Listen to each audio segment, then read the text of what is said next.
Welcome to Terrified Tales, where things are about to get unsettling. Before we dive deeper into the darkness, make sure to like and subscribe. Let us know where you're listening from and what time it is. Are you brave enough to be here at night? Now, relax and let the fear take hold. Story 1. The Montana sky stretched vast and unyielding, an endless tapestry of grey, broken only by the jagged peaks of distant mountains. There was something unnerving about the landscape, the trees tall and close, as if the forest were leaning in, waiting, watching. The winding road he followed was narrow, barely wide enough for his car, and each turn felt like it led him deeper into a forgotten part of the world. The air outside was heavy with the scent of pine and wet earth. The faintest hint of smoke, like a fire smoldering just beyond the tree line. There was no one around, no other cars, no sound of life. Just the endless stretch of trees and the narrow road that seemed to loop endlessly back on itself. Michael had always been drawn to the solitude of places like this. He told himself it was the peace he sought, the stillness that calmed his mind. He had left everything behind, his friends, his career, his life in the city, because he couldn't escape the weight of it all. The divorce, the guilt, the nagging sense that no matter how far he ran, it would follow him. And so, he had chosen this remote cabin as a retreat, a place to be alone, to think, to breathe. He hadn't expected it to be so far from civilization, nor so unsettling. It didn't feel like a home. It felt like a place meant to be left alone, forgotten by the world, as if it were waiting for something or someone, though he couldn't say what. When he had booked the cabin, there had been something odd about the description. The owner's message had been blunt, almost curt. The last guest left abruptly, it had said. No refunds. It was an unusual thing to mention in a booking description, but Michael had dismissed it as local eccentricity. People here were odd, he assumed. Remote cabins bred peculiarities. Yet, as he pulled up to the cabin, the hair on the back of his neck stood up. The place was smaller than he had imagined. A crooked structure with sagging wood and an old stone chimney. The windows were dark, the front porch long abandoned. The cabin seemed to breathe with the wind, a slight creak in the floorboards, a sigh of the walls shifting. There was something oppressive about the place, a feeling that it was more than just an old structure. A tall man appeared at the door as soon as Michael stepped out of his car. His clothes were simple: work boots, faded jeans, and a thick, worn jacket. But his face was the kind that made Michael uncomfortable the moment he saw it. It was a face weathered by age, but more than that, there was a hollowness to it, as if the man had seen too much and wanted to forget. His eyes were wide, too wide, and Michael felt as though they were looking right through him. "You're here for the cabin?" the man asked, his voice gruff, like it hadn't been used much. His accent was sharp, clipped. Michael nodded, unsure of what to say. "Yes, I am. The place, it's quiet, right?" The man didn't answer immediately. Instead, he just stared at Michael, his eyes darting to the car, then back to Michael's face. Quiet. Yeah, that's one word for it. Michael shifted on his feet, unsure if the man meant it as a warning or just an observation. "I suppose you heard about the last guest?" the man said, breaking the silence. He spoke as though he had rehearsed the line, as though he had said it too many times to count. Yeah, Michael said, trying to make light of it. "The last guest left early. No big deal, right?" The man's lips twitched upward, but it wasn't a smile. "No, not a big deal, just strange." Michael didn't know what to make of that. He opened his mouth to ask more, but the man cut him off. "It's all locked up tight. You'll be fine. Place is clean. I'll leave. The key inside. Just make sure to lock up when you leave." With that, the man turned and walked into the cabin without another word, leaving Michael standing on the porch, the sound of the door creaking shut behind him, Michael stood there for a moment, staring at the door. The hairs on his neck prickled, but he shook it off. It was just his nerves, he told himself. He was alone now, and he needed to relax. He needed to forget. The door opened again, and the man's voice echoed through the threshold. "Oh, and, the power's a bit spotty sometimes. Don't be surprised if it flickers."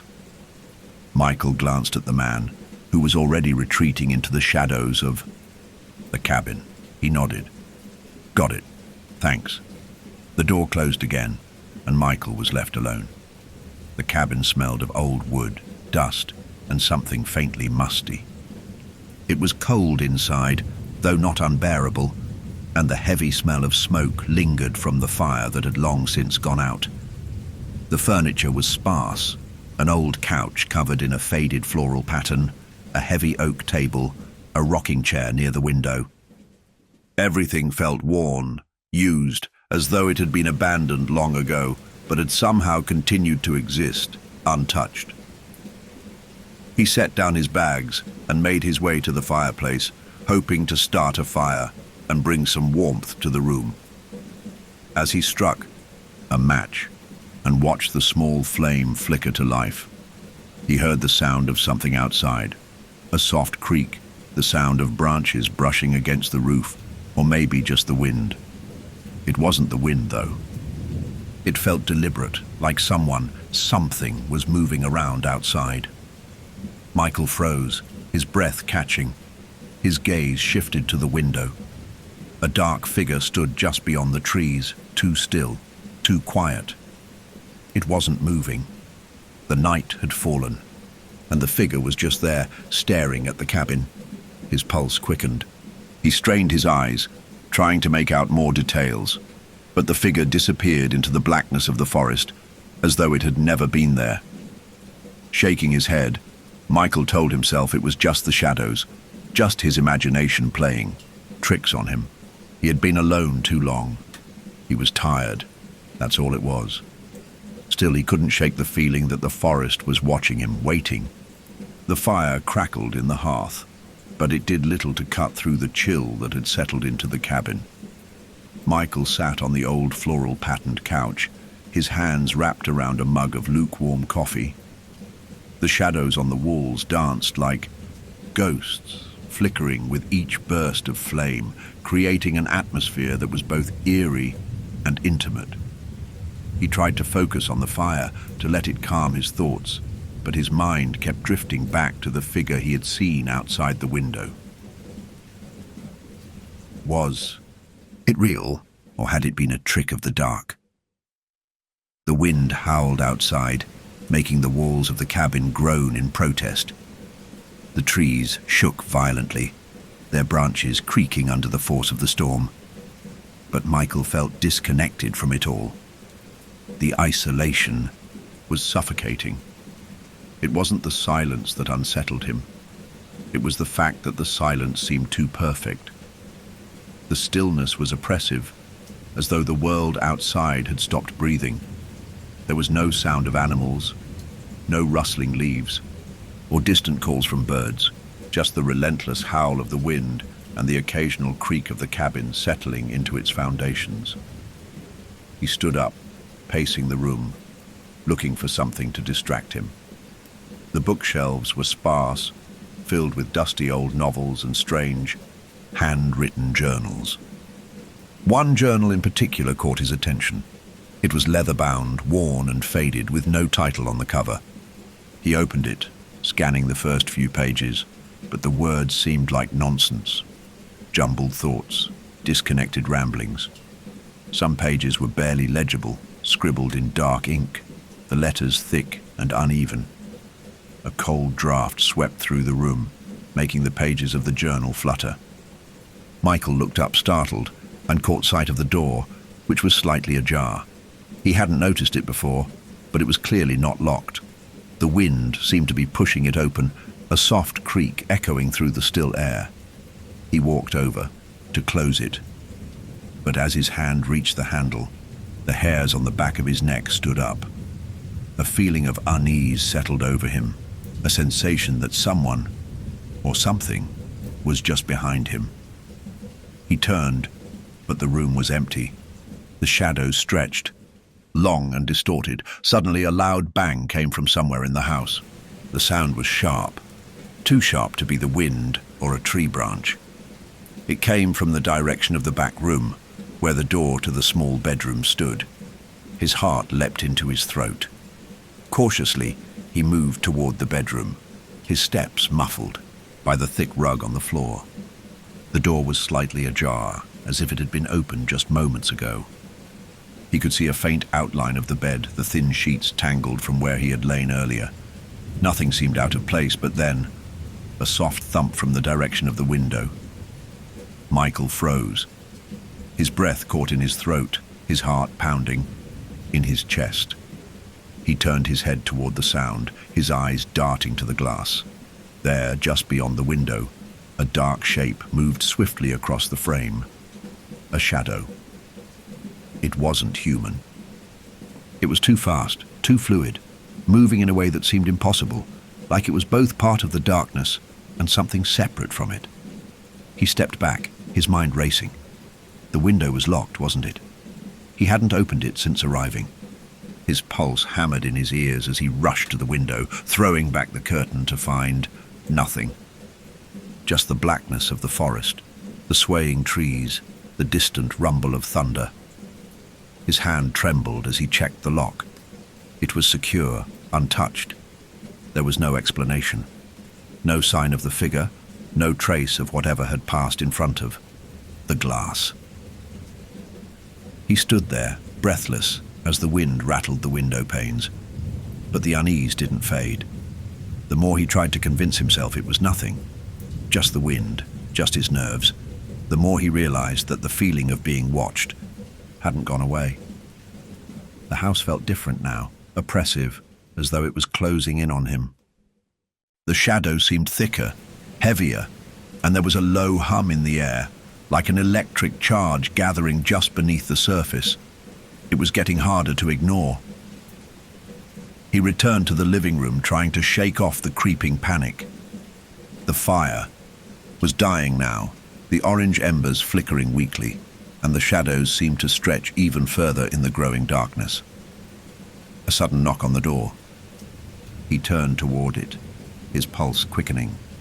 A single sharp knock, like someone had waited just long enough to let him feel the weight of the silence before disturbing it. The knock came again, louder this time. No one had knocked when he arrived. He had locked the door behind him, and the only person who could possibly be out there was the cabin owner, who had already disappeared into the night. His hand shook as he walked to the door, his breath shallow. The knock came once more, and this time it was unmistakable, the sound of something solid hitting wood. It didn't feel like wind or an animal. It felt deliberate. Cautiously, he reached for the handle, his heart hammering in his chest. As his fingers brushed the metal, the door creaked open by itself, as though it were never locked in the first place. There was no one standing on the other side, just the empty porch, the same cold, dark forest stretching out before him. But as he glanced down, he saw something small, almost insignificant, a single muddy boot print, fresh and deep, left on the wooden step. He stepped back, the blood draining from his face. The print wasn't his. He slammed the door shut, bolting it tightly, his breathing ragged, as the room around him seemed to close in even more. His mind was a whirlwind of thoughts, none of them making sense. The knock, the footprints, the shadow in the window. What was happening? With trembling hands, he grabbed his phone from the table. The screen flickered to life, and for a moment, the dim light felt like a lifeline. He checked the time, 3:03 a.m. No service, no signal. But then, as he scrolled through the photos from earlier in the night, his breath caught. There, in the gallery, was a new photo. A photo he had not taken. It was of him, lying in the bed, the sheets tangled around his body, his face peaceful in sleep. But the angle.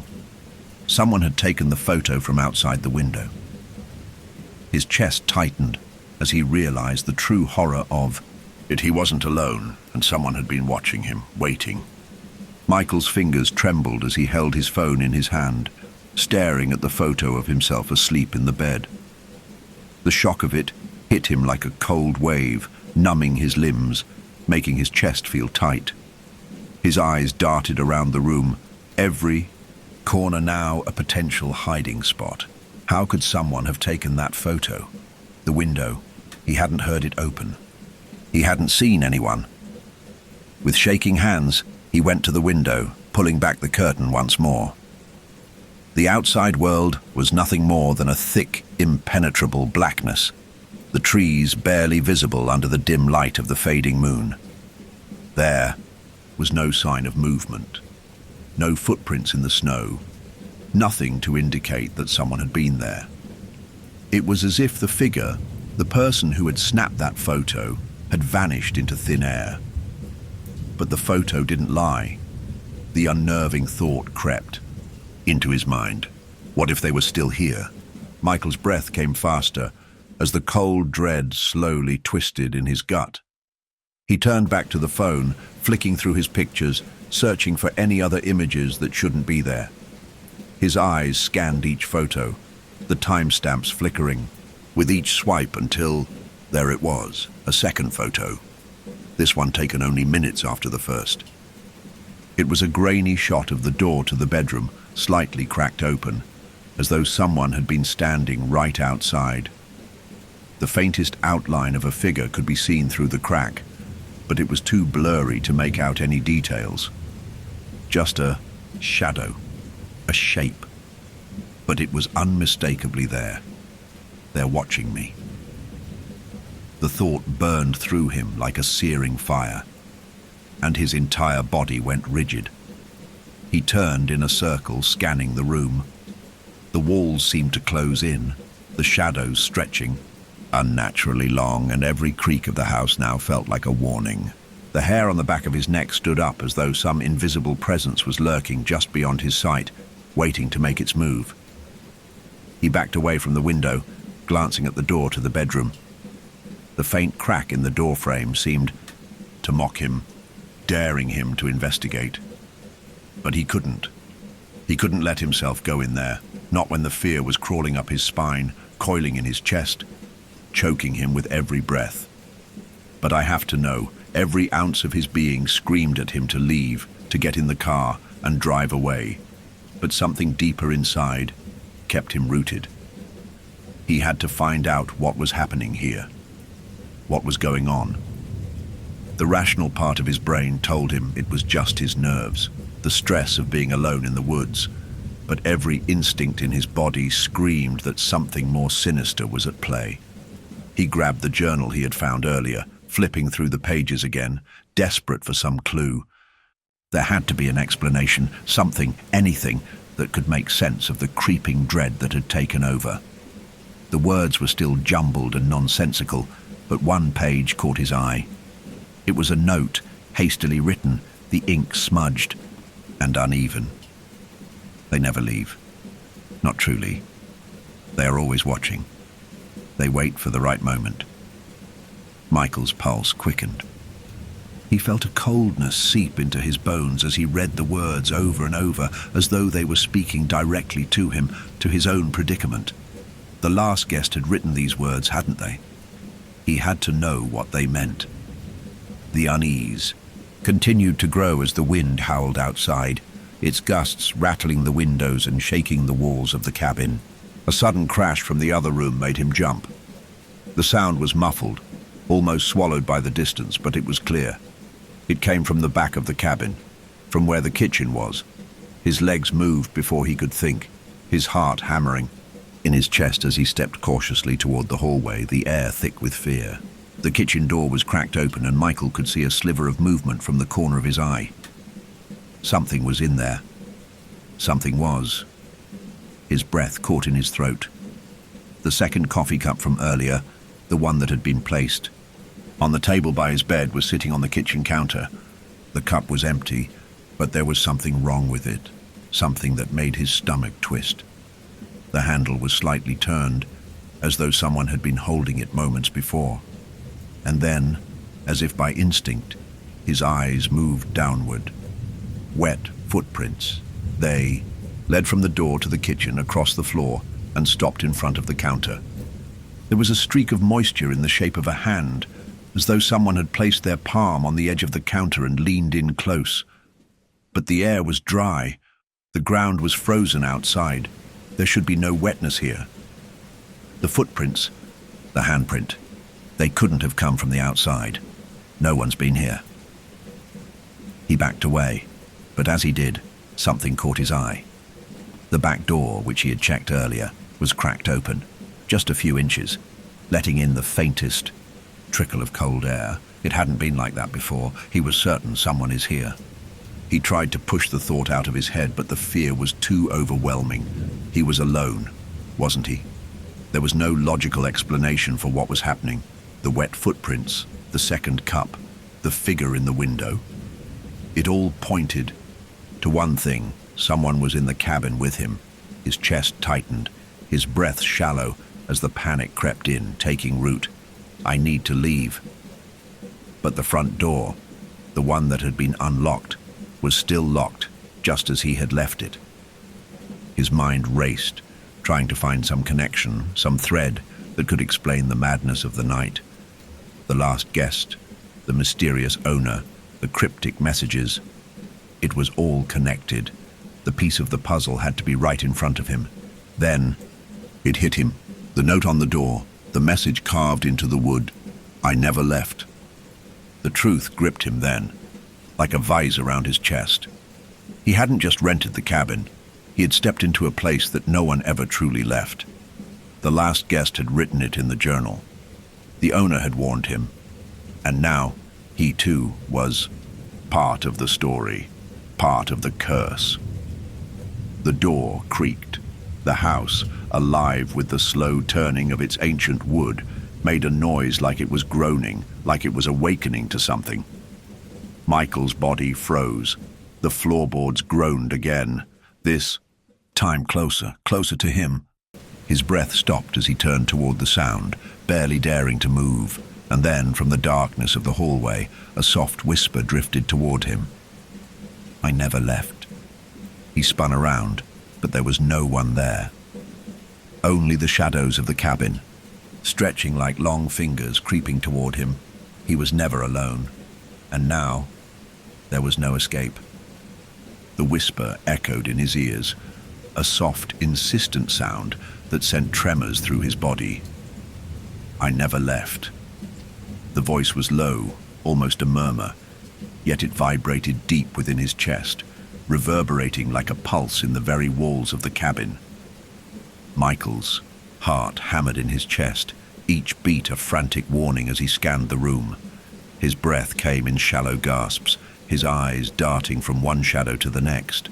The house felt like it was closing in on him, the walls pressing tighter, the air growing thicker. He needed to move. He needed to... A creak. The unmistakable sound of footsteps. His head whipped toward the sound, toward the hallway where the shadows seemed to deepen unnaturally.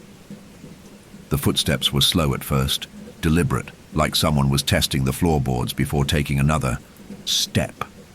Then the sound grew louder, more distinct, soft, wet slaps against the wood, the wet footprints. They were back, and they were moving.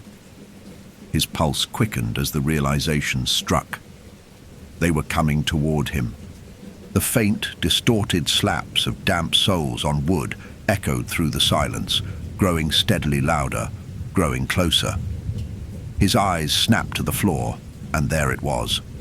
The trail of wet footprints, those same dark, soiled marks, leading from the back door to the middle of the room. It was as if someone had just walked through the threshold, leaving them behind as they moved deeper into the cabin. They led directly to where he stood.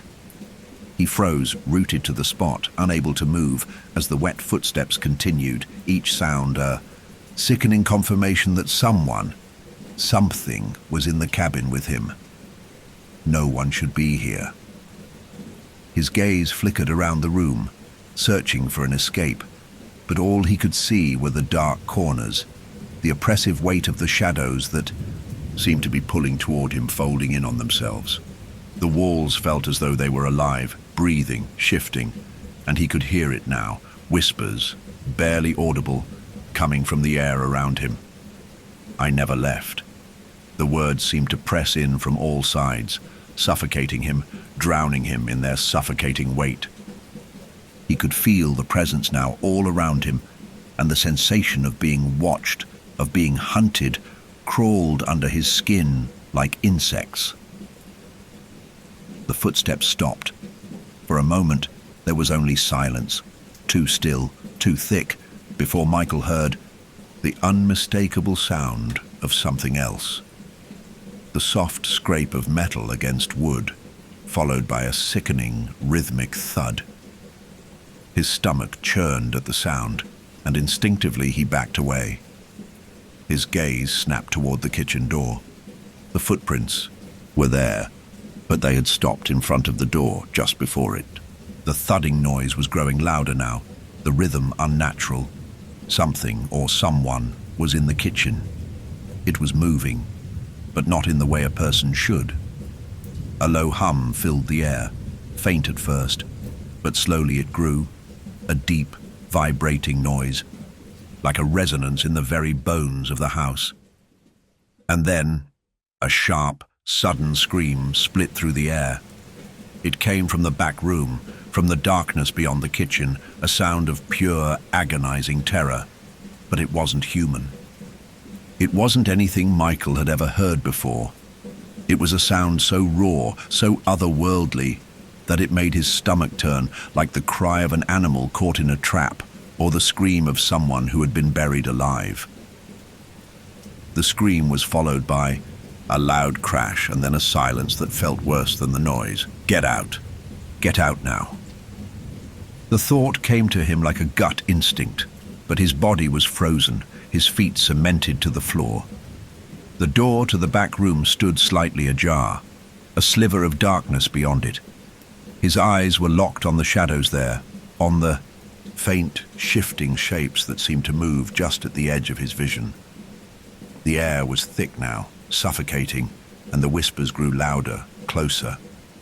The cabin seemed to be closing in on him, the walls contracting, the ceiling lower.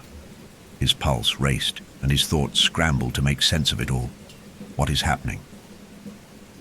The kitchen door creaked open, slow and deliberate, as though something was on the other side, testing it, measuring the space before crossing through.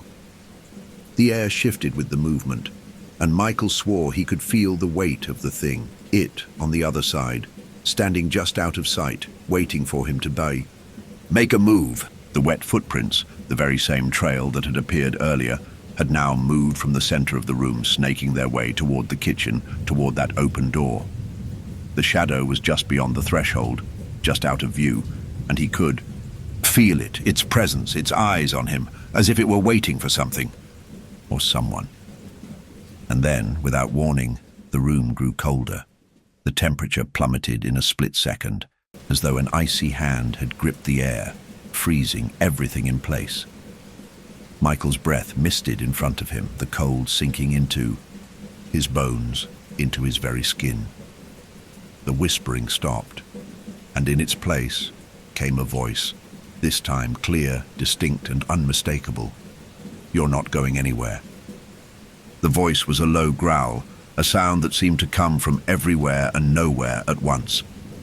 It reverberated through the walls, filling the entire cabin, and Michael's heart skipped a beat. It was not a human voice. It was something else, something far older, far darker, and it was speaking directly to him. In that instant, he realized the horrible truth. It wasn't just that he was trapped in the cabin was alive. It had always been alive, and whatever was in the shadows wasn't just haunting it, it was a part of it. A part of something much older, something far more sinister than he could have imagined. He turned and bolted toward the front door, desperate to escape. His legs were shaky, his head spinning, but he reached the door, his hand fumbling for the handle. The handle. It was cold, too cold. He yanked on it again, But it wouldn't budge. The door was locked. The lock was sealed from the inside. There was no way out. Michael's breathing became frantic, each inhale sharp and ragged as he turned to face the room once more. The footsteps, the wet prints, they were still there, slowly advancing toward him. The air itself was thick with the oppressive weight of whatever force was in the house with him. He could feel it growing closer, could almost hear its breath behind him, could feel its presence pressing against him from every angle. I can't breathe. The floorboards creaked, again this time directly behind him. Michael spun around, his breath hitching, and there, just beyond the kitchen, was the figure. It was tall, obscured by the shadows, but Michael could see the outline now, the vague shape of a person, but wrong, twisted. Its limbs were too long, too thin, its body shifting like smoke, its face nothing but a void, a shadow within a shadow. And then it spoke again. "You never left, Michael." He froze. His entire body turned to ice. The figure stepped forward, a wet, slithering noise coming from its limbs as it crossed the threshold of the kitchen. Michael stumbled back, the weight of the realization crushing him. The last guest hadn't left, and neither would he. The figure stood just beyond the kitchen, a grotesque shadow in the doorway. Its limbs were impossibly long, stretching toward the ceiling like blackened tree branches reaching for the sky. Michael could hear the low, slithering sound of its movements, a wet, unnatural noise that seemed to vibrate through the very walls of the cabin. The air itself seemed to hum with the weight of its presence, thickening, suffocating him, pressing down on him from every direction. A cold sweat broke out across his skin as his gaze fixed on the thing before him. It was tall, towering over him, its form blurry and indistinct, as though it were made of the darkness itself, its edges constantly shifting like smoke caught in the wind.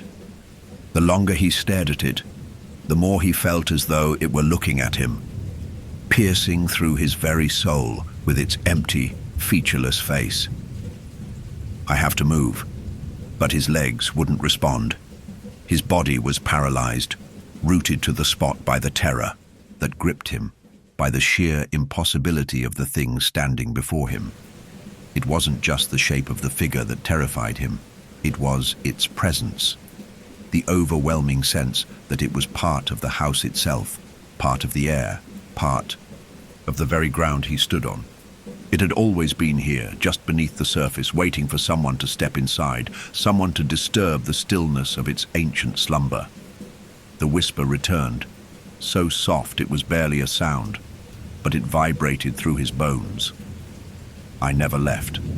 The voice was haunting, almost familiar, and Michael's mind raced, desperately trying to place it. But it was too late. The thing before him, the shadow, moved again. Its limbs extended, stretching unnaturally as it glided toward him, its form shifting like liquid, like it was made of the night itself. Michael's breath hitched in his throat, the air around him now suffocating, thick with dread. He had to move. "I have to get out of here." But where could he go? There was no escape.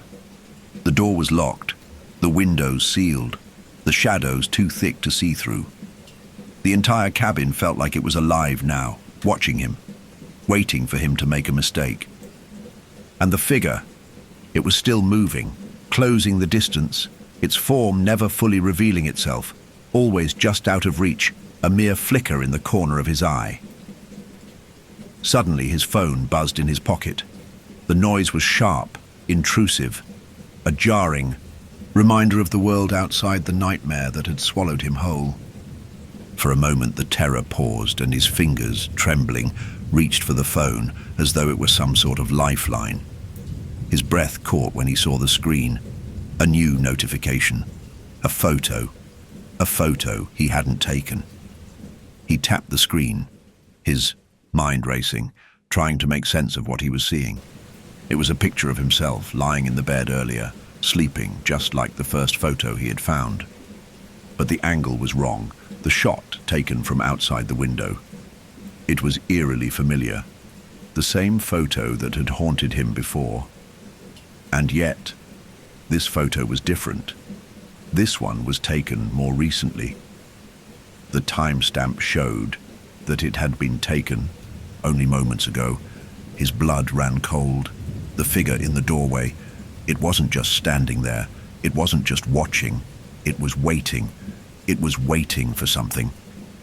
His stomach lurched as he swiped through the photos, his pulse pounding in his ears. Another image appeared, just as terrifying as the first.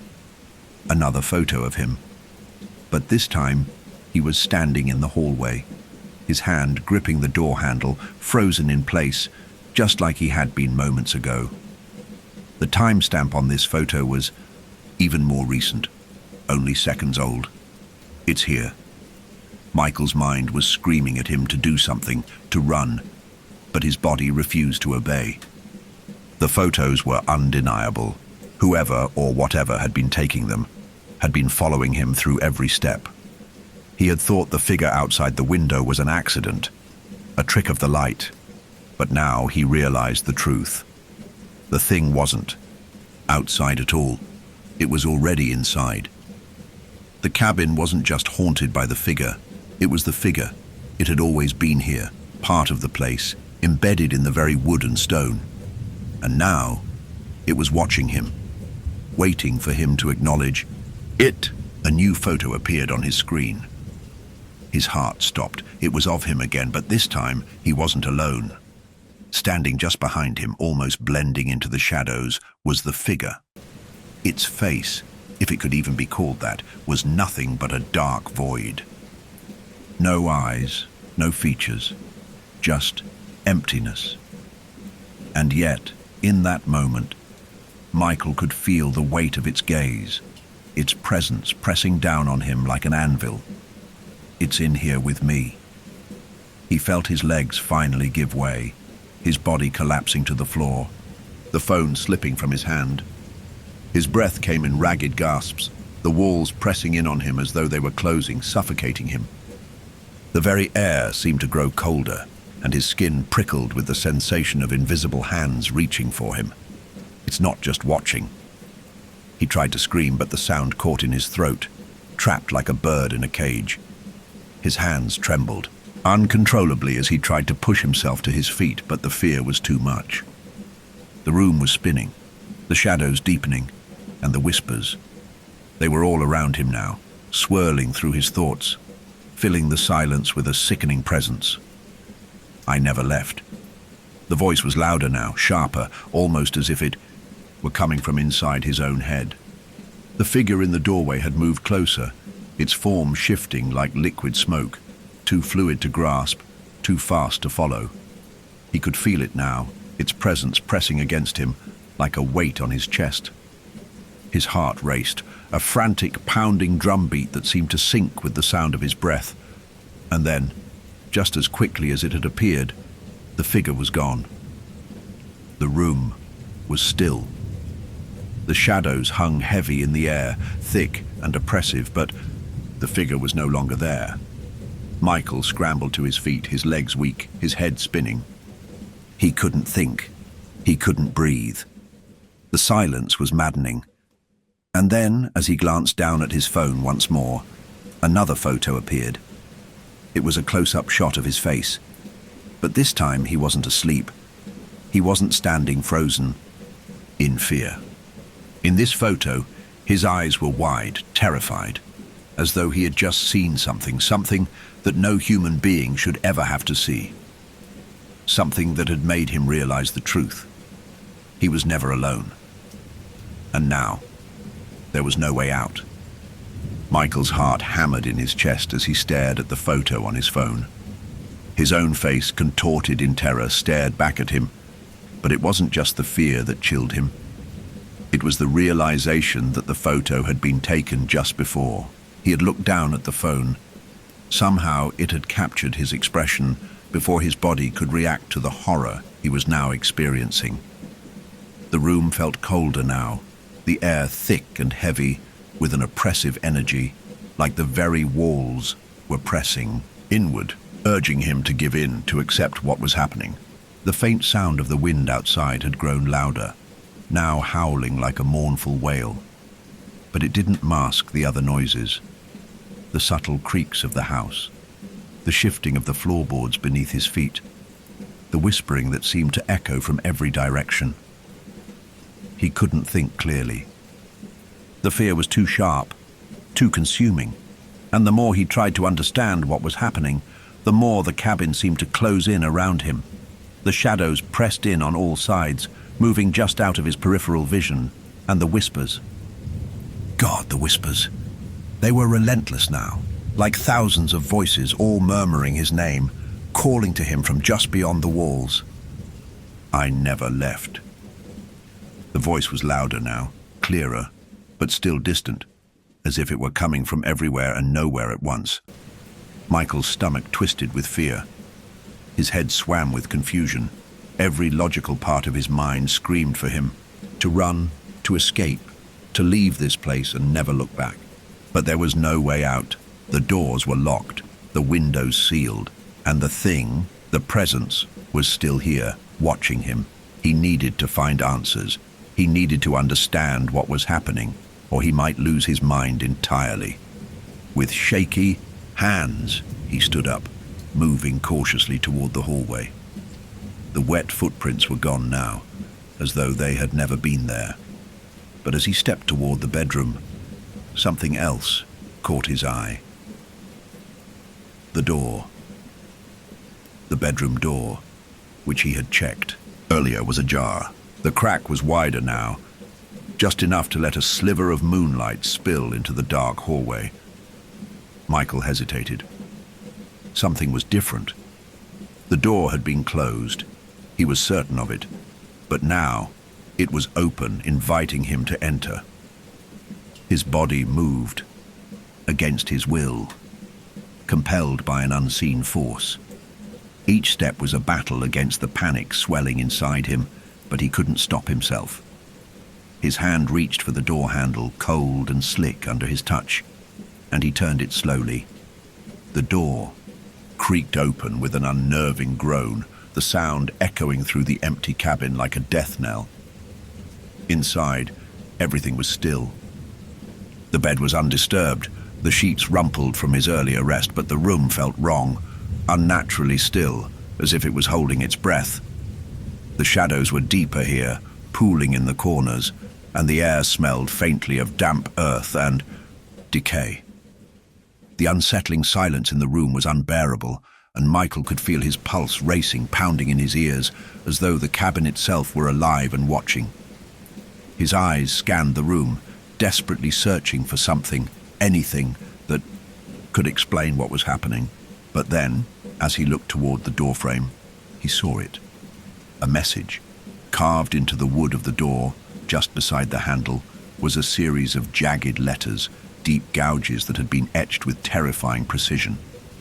The words were crude, uneven, and unevenly spaced, but the message was unmistakable. I never left. The letters were fresh, the wood still splintered where the carving had been made. It hadn't been there before, he was sure of it. The message was new. It was as if it had appeared just moments ago. The words sent a jolt of terror through him, the chilling finality of it sinking deep into his chest. They weren't just a warning. They were a truth. The last guest, the man who had stayed here, before him, had left this message. And now, Michael understood. The guest had never truly left. Neither had the thing that haunted this place. His throat constricted, and for a moment he felt as if he were suffocating. He stumbled back from the door, his breath shallow, the edges of his vision darkening as the full weight of the revelation hit him. He wasn't just staying in an old, haunted cabin. He wasn't even visiting. He was a part of it now, a part of whatever had taken root in this place, whatever had come before. And now it was his turn. The floor creaked behind him. Michael whirled around, his eyes wide with terror. The room was still, but the air was thick, suffocating. He could feel it now, the presence.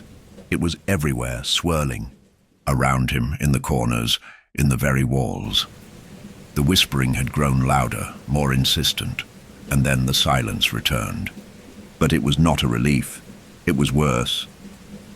Because in that silence, Michael heard the sound of something moving, something approaching.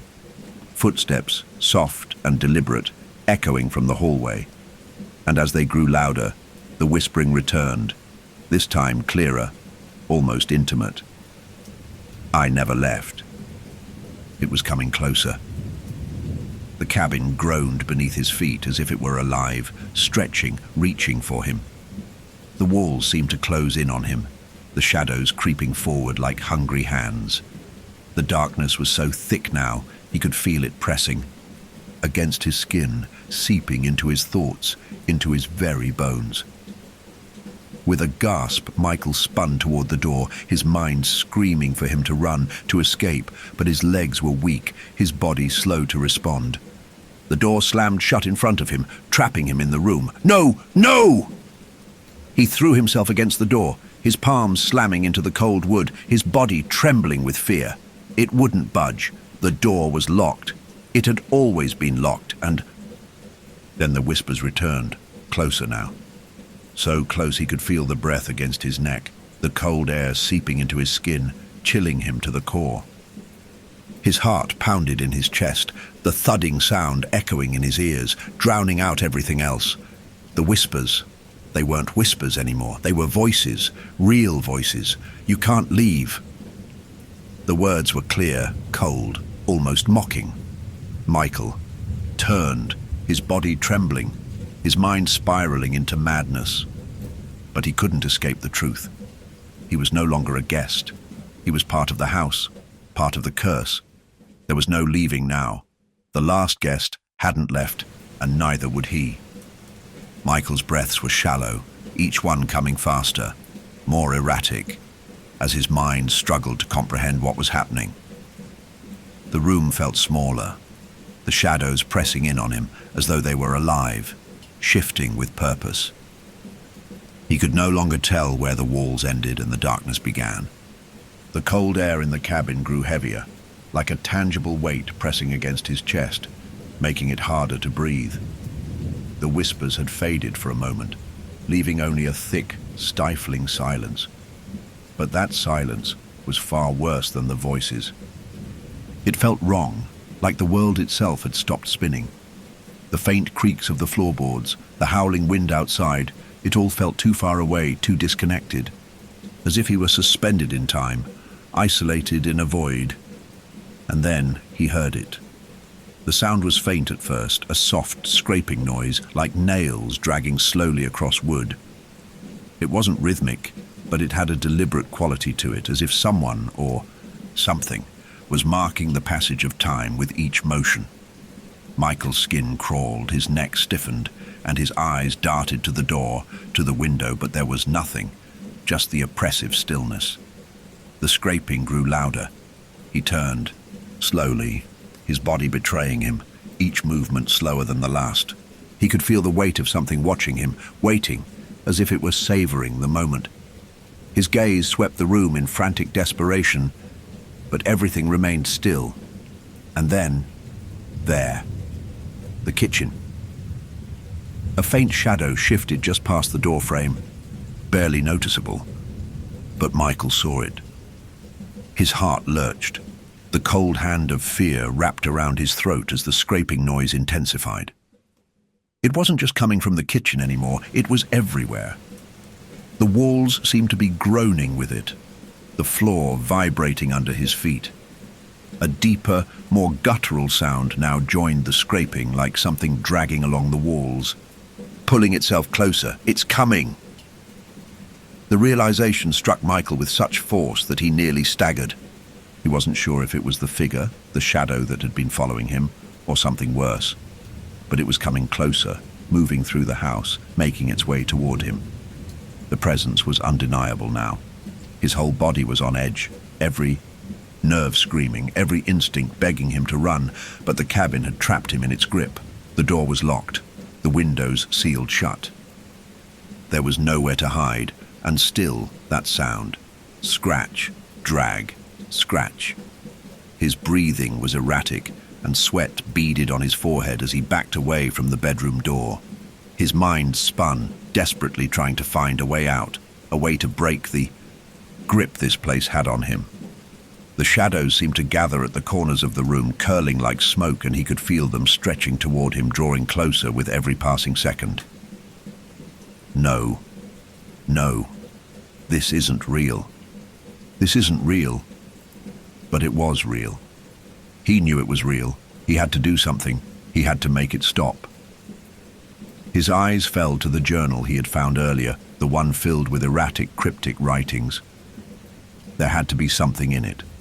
Something that could explain this, something that would give him a way out. He rushed over to the table, his hands shaking as he flipped through the pages, the words jumbling together in a blur. Most of the journal made no sense, scraps of thoughts, strange ramblings, half-formed ideas. But then a page that seemed different caught his eye. It was a drawing, a crude sketch, but it was unmistakably a map of the cabin. There were markings on it, circled areas, and at the center of the sketch there was a large X, a symbol drawn hastily with a deep, jagged line cutting through it. Michael squinted, trying to make sense of it. The symbol seemed familiar, but he couldn't place it. His pulse quickened as he read the notes scribbled underneath the drawing. They cannot leave, not without permission. They will always return. Only the door remains. The words struck him like a bolt of lightning. Permission. The door. He looked up, his eyes wide, as the significance of the note settled in. The figure, the shadow, the voice. It wasn't just haunting the cabin. It was the cabin. It was tied to the place itself, and the only way to escape was to leave, to break whatever hold it had on him. But the door, the one the last guest had warned him about, the one that had been locked, was the key. The door, the locked door. But the door was sealed. The wood was solid, and the lock, he couldn't open it. Not without the key, not without something that would unlock it. But where is the key? His mind raced, but his body stayed frozen, paralyzed by the growing presence in the house. The air was thick with a palpable dread, a feeling that something was moving just behind him, waiting for him to look away so it could strike. He could feel it, just out of sight, its presence an unbearable pressure on his mind. Scratch. The sound was so close now, it felt as though it were inside his head, dragging through his thoughts like a blade. He spun around, his eyes scanning the room, his breath quick and shallow. There, by the window.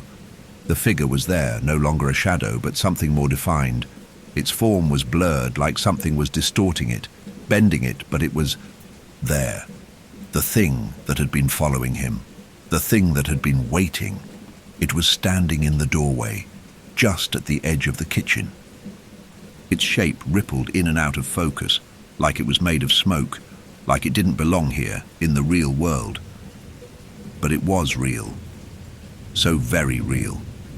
And then its voice came again. I never left. The words were like a cold gust of wind rushing through his chest, gripping his heart with icy fingers. Michael's stomach churned and his knees buckled. He sank to the floor, his hands trembling, as the reality of it hit him with a crushing force. The figure stepped forward, moving with unnatural speed, its limbs stretching and warping as it crossed the room. Michael could feel it, could hear it now. The scraping of its fingers against the walls, the dragging of something across the floor. It was coming closer, getting closer, and there was nowhere to run, nowhere to hide, no escape. You can't leave, the figure said, its voice low and guttural, as though it was speaking from deep within the earth. Michael's breath caught in his throat as the thing reached for him. Its fingers were long and spindly, impossibly thin, each one ending in claws that scraped along the floor like talons, and in that moment, he realized with sickening clarity he had never been meant to leave. He had been drawn here, just as the Last guest had been, and just like them, he would never be able to escape. The shadow was upon him now, its fingers outstretched, and Michael felt the cold touch of its hand on his shoulder. I never left. And then, there was nothing. Michael's mind snapped back into focus as the cold, clammy fingers of the shadow pressed against his shoulder. A jolt of panic surged through him, his body seizing, adrenaline flooding his bloodstream. It was real, this thing, this presence. It wasn't just a figment of his fear. It had substance, and it was touching him. Every inch of his skin screamed for escape, every part of him telling him to run, but his legs were paralyzed, his mind screaming for the strength to move, but finding none. It was too late. His breath came in ragged gasps, each exhale a desperate attempt to make sense of the nightmare unfolding around him. The figure loomed above him, its form still shifting, stretching unnaturally in the dim light. Its face, or what might have once been a face, was a blank void, a deep darkness that seemed to pull in the very light from the room. The emptiness of it was suffocating, a gaping, yawning abyss that made the air around him feel heavy, thick with dread. It was impossible to look at it directly, yet he couldn't look away. Its fingers curled into his flesh, the touch colder than ice, sharp like daggers, though it didn't pierce his skin. Instead, it felt like the very air around him was freezing, his body growing more stiff, more numb, as if the figure itself was draining his warmth, draining his life. I never left. The words slipped through his mind like a poison, slipping into his thoughts, reverberating through his skull. They didn't feel like words anymore. They were a truth, a cold, unyielding fact. He was part of the house now. He was part of this thing that had haunted it for centuries. And like the last guest, he too would never leave. The thing's fingers tightened on his shoulder, and Michael's heart stopped. The coldness seeped deeper, spreading through his veins like frost. The whispers in his mind were louder now, almost unbearable. I never left, I never left, I never left. He couldn't breathe. His chest felt constricted, his heart beating faster, faster than it should have. It wasn't just the presence of the thing in front of him. It was the realization that he wasn't alone. Not truly. It wasn't just following him. It was within him, inside his very thoughts. He tried to scream, but the sound was choked in his throat, caught somewhere between the paralysis and the terror. His fingers twitched, trying to grip something, anything, to break free from this nightmare. But the moment his hand grazed the edge of the table, a sudden force slammed him backward into the wall. The force of the impact knocked the breath from his lungs. His head hit the wall with a sickening thud, and everything went black for a second. He struggled to remain conscious, to stay tethered to reality, but the shadows were closing in around him, pushing deeper into his mind, filling every crevice with their whispers. He could feel it, the pulse of something ancient, something powerful, beating in time with his own heart. As his vision blurred, he felt the shadows begin to pull at his limbs, tugging him toward the darkness at the edges of the room. He had never felt this helpless, this small. His body moved as if it were no longer his own, dragged by an unseen force, the weight of the darkness pressing against him, pulling him deeper into its grip. But then, as he neared the threshold of the hallway, his eyes caught something. The window. The window. The faintest sliver of moonlight cut through the cabin's dust-laden curtains, casting long, eerie shadows across the floor. For a split second, Michael thought he saw something, someone, standing just outside, their face pressed against the glass, staring in. The figure was there for only an instant, a shadowy shape, but Michael's breath caught in his throat as his eyes locked onto the face. It was his own. His blood turned to ice. The figure outside the window wasn't just a shadow, it was him. He was staring back at himself, the face twisted in a grotesque imitation of his own.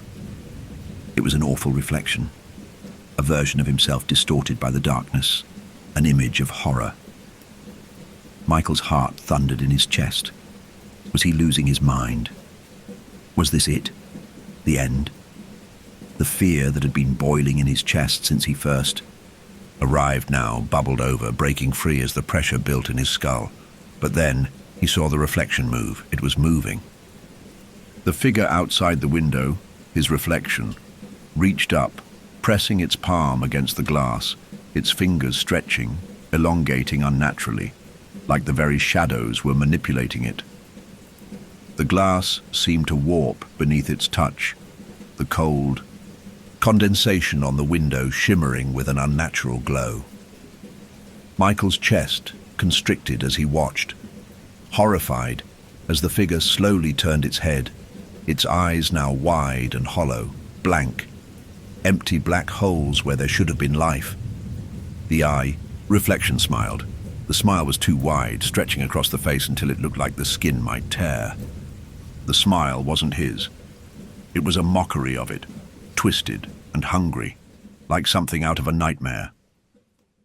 The face on the other side of the glass wasn't just a reflection. It was alive. It was watching him, studying him, waiting for him to understand, and then the reflection moved again. The figure's hand came down from the window, pressing into the darkness, and Michael could feel it in his bones, a ripple in the air. It wasn't just an illusion. The figure outside wasn't just a trick of the light. It was part of this place, a part of the house, a part of the thing that haunted him. The whispers in his mind grew louder, more frenzied. I never left.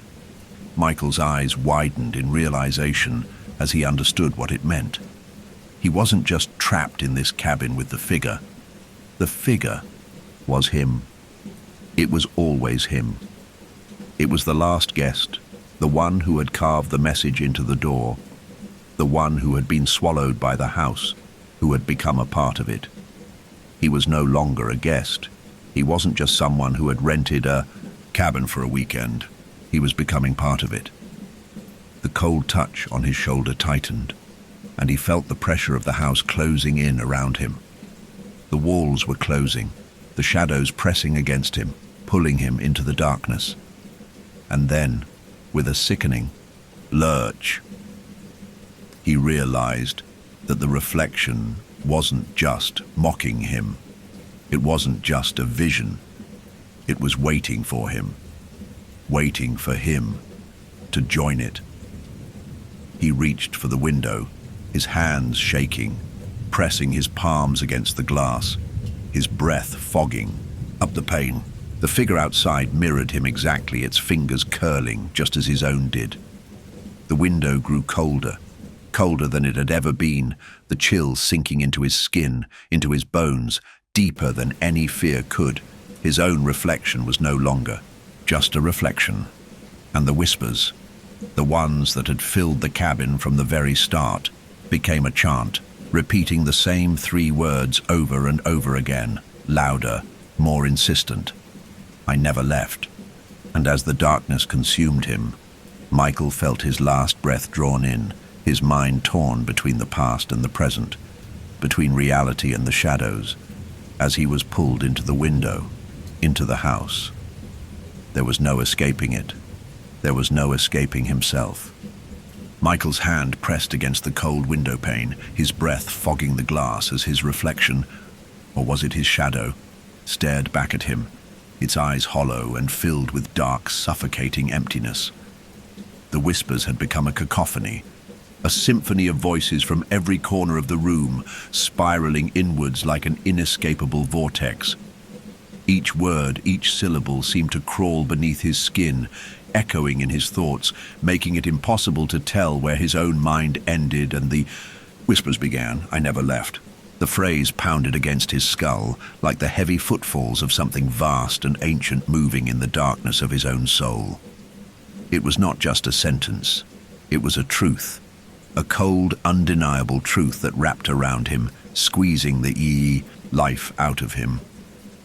For a fleeting moment, he wondered if he was dreaming, if all of this was just some twisted nightmare his mind had conjured to cope with the unbearable weight of his past. But the weight of the house, the suffocating pressure in his chest, the figure standing just behind him, its cold fingers still clutching his shoulder. This was too real, too visceral. And then, like a jolt of electricity, something sharp cut through the oppressive silence. A sudden gust of wind howled outside the cabin, rattling the walls, throwing the curtains into a frenzy. The sound was primal, guttural, like a distant cry from the woods beyond the cabin, a deep, mournful howl that seemed to pierce the very fabric of reality.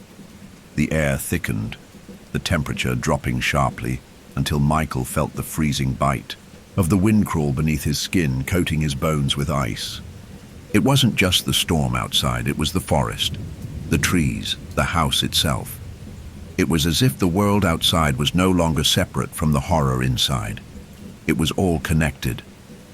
The whispers grew louder, more insistent, and Michael's head spun as the world around him seemed to warp and bend. He couldn't focus. The shadows danced on the walls, twisting into grotesque shapes that seemed to reach toward him, hungry and patient. The house was alive in a way that was far beyond human understanding. A living thing, a creature that thrived on fear, on the brokenness of those who entered it. And then, another sound. Something outside the window. A scratching noise, low and deliberate, as though claws were dragging against the glass. Something scraping like an animal, or something worse, moving in the darkness. His pulse quickened.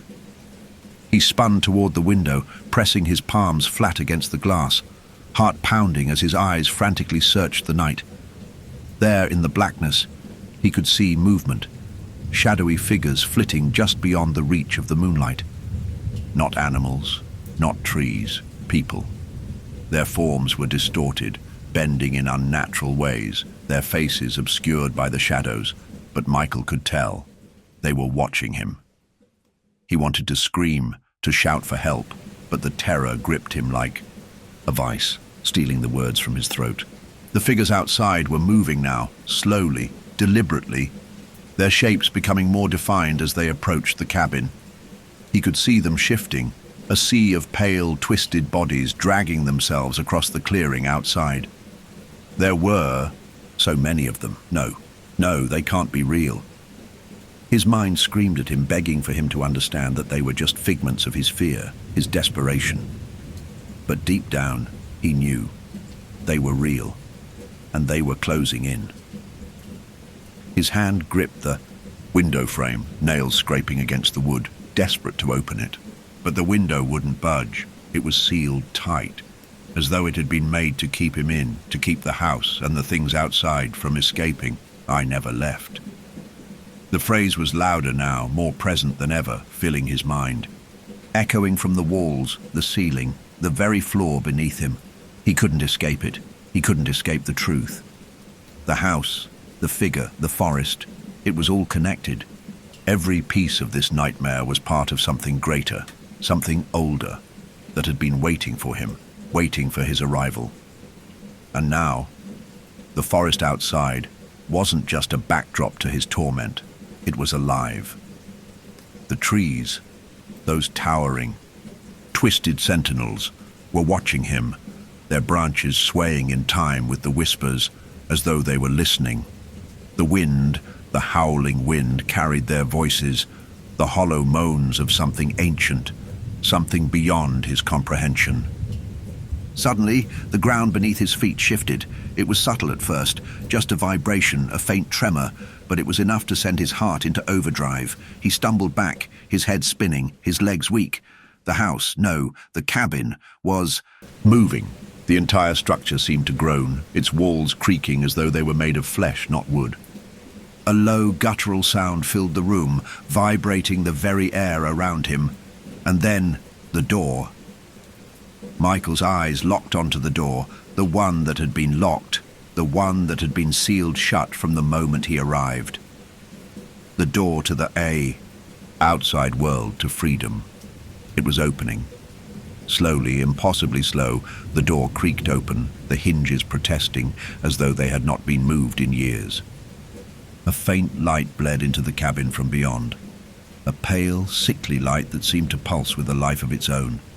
The shadows in the room shuddered, the air growing even colder as though the door itself were pulling the darkness from within the cabin, gathering it into the opening. The darkness outside beckoned to him, a void that was somehow worse than the one inside. But the door, the light, was a sign. It was an invitation. The whispers grew louder again, the chant of "I never left," now a constant thrum in his chest, as though the house itself was breathing it, becoming it.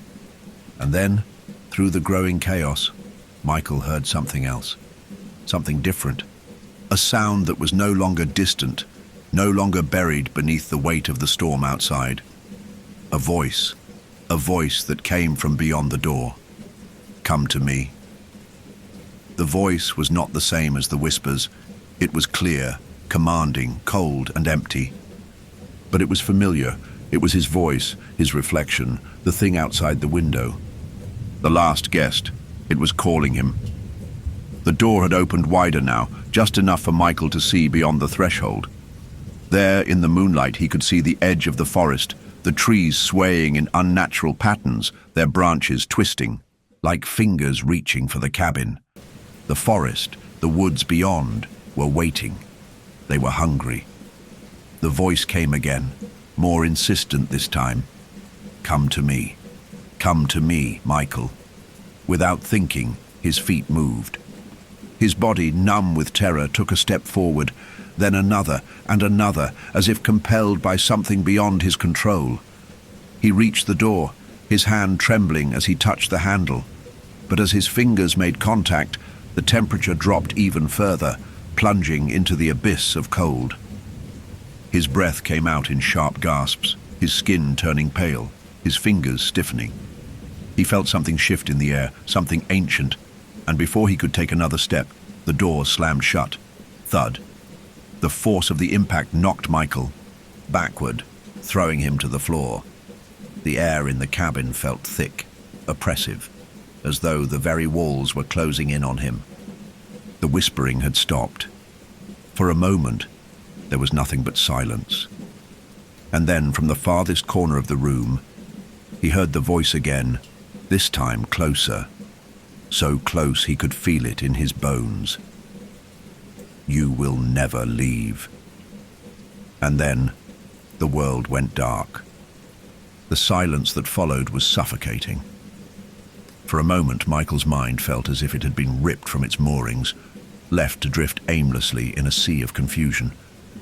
His heart was still pounding in his chest, each beat sounding too loud in the heavy, oppressive air of the cabin. The door had slammed shut with a force that rattled the very bones of the house, and the pressure in the room had increased, pressing down on him, as though the very walls were closing in. He lay there on the floor, breathless, his limbs trembling with the aftershocks of fear. His head spun, the darkness pressing against his vision, blurring his thoughts.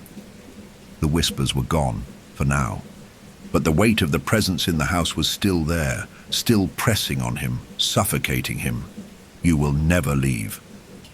The words echoed in his mind, repeating themselves in a rhythm that felt like the pounding of a drum, deep and relentless. His body trembled as the truth of it sank in. The figure in the cabin, the shadows in the walls, the whispers in the air, they were part of this place. Part of the curse that had been woven into the very foundation of the cabin. They were tied to the land, to the forest, to the woods beyond. He pushed himself up, his legs unsteady, and with a glance toward the door, he noticed something. The lock had changed. It wasn't locked in the way he'd expected. No longer was it a simple bolt or latch, it was sealed. A dark, oily substance oozed from the cracks of the frame, as though the very door was alive, closing him in. It wasn't just locked, it was imprisoned, and he could feel it, the weight of the house pressing in on him. The suffocating, choking pressure was heavier than ever. In a panic, he reached for the door handle, twisting it desperately, but it wouldn't move. The door was no longer a simple barrier. It was part of the cabin now, its fate entwined with his. He was trapped in this place, this living, breathing house that refused to let him go. A soft sound, a low rumble vibrated through the air. It came from deep within the walls, like something ancient awakening, stretching its limbs after a long slumber.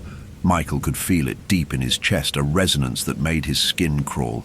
The house was alive, the forest was alive, and it was watching him. A sudden, sharp gust of wind blasted through the cabin, sending the curtains flapping violently, twisting in the unnatural air. The house groaned, creaking, as if it were protesting the storm outside, the storm that seemed to have caught the house in its grip. The wind whipped around him, pulling at his clothes, ruffling his hair, but when he stepped forward, there was no relief. The wind didn't help. It only pushed him further into the web. The shadows on the walls seemed to stretch and writhe, twisting in the unnatural light from the flickering lantern on the floor. They reached out toward him, inching forward as if they were reaching for his soul. The darkness seemed alive, breathing, alive with intent, as if it were preparing to engulf him. He stepped backward, feeling his heart race in his chest. The urge to flee was overwhelming, but the house, the forest, had already claimed him. The door was locked, the windows were sealed. The very walls of the cabin seemed to lean in toward him, suffocating him with the realization that there was no escape, no way out.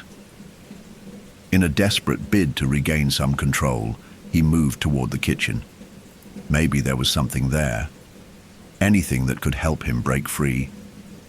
Maybe there was an answer in the journals, in the strange carvings, in the warnings left behind by the last guest. His mind was scrambling, piecing together fragments of memory, each one pulled apart by the pressure of the house, each one tinged with the horrific realization that he was not alone, not in any real sense. He reached the small wooden table where the journals lay, their leather-bound covers cracked and worn, their pages yellowed with age. He grabbed the nearest one, flipping through it in a frenzy, hoping that something, anything, would make sense. It was all nonsense. The pages were filled with erratic scribblings, cryptic drawings, half-formed thoughts. Nothing was clear. There was no answer to be found. There was no key, no escape route. There was only the sense that the last guest had written in their madness, their terror, as if they too had known they were trapped here forever. They had seen it. They had felt it. And then Michael found something. A phrase written in the margin of one of the last pages, faint but legible. It was written in jagged, uneven letters, as though the person had been shaking as they wrote. The woods are the eyes of the house. They watch you, wait for you to join them. His breath hitched. In his throat, the woods. The words clawed their way into his mind, and his eyes flicked toward the window. The wind howled again, louder this time, as if the house itself were responding to his fear, feeding on it. The trees outside were still, no longer swaying in the wind, but their silhouettes were sharp, unnatural, as if they were frozen in time, waiting, watching. The floorboards creaked under his feet. Suddenly, the air in the room shifted again. The temperature dropped another few degrees, and Michael shivered, feeling the cold invade his very bones. But it wasn't just the cold. It was the presence. The house wasn't just a building. It wasn't just a place. It was something alive, a part of the earth itself, rooted in the land, entwined with the forest. And in the midst of the oppressive silence, something shifted. A whisper. It wasn't the voice he had heard before.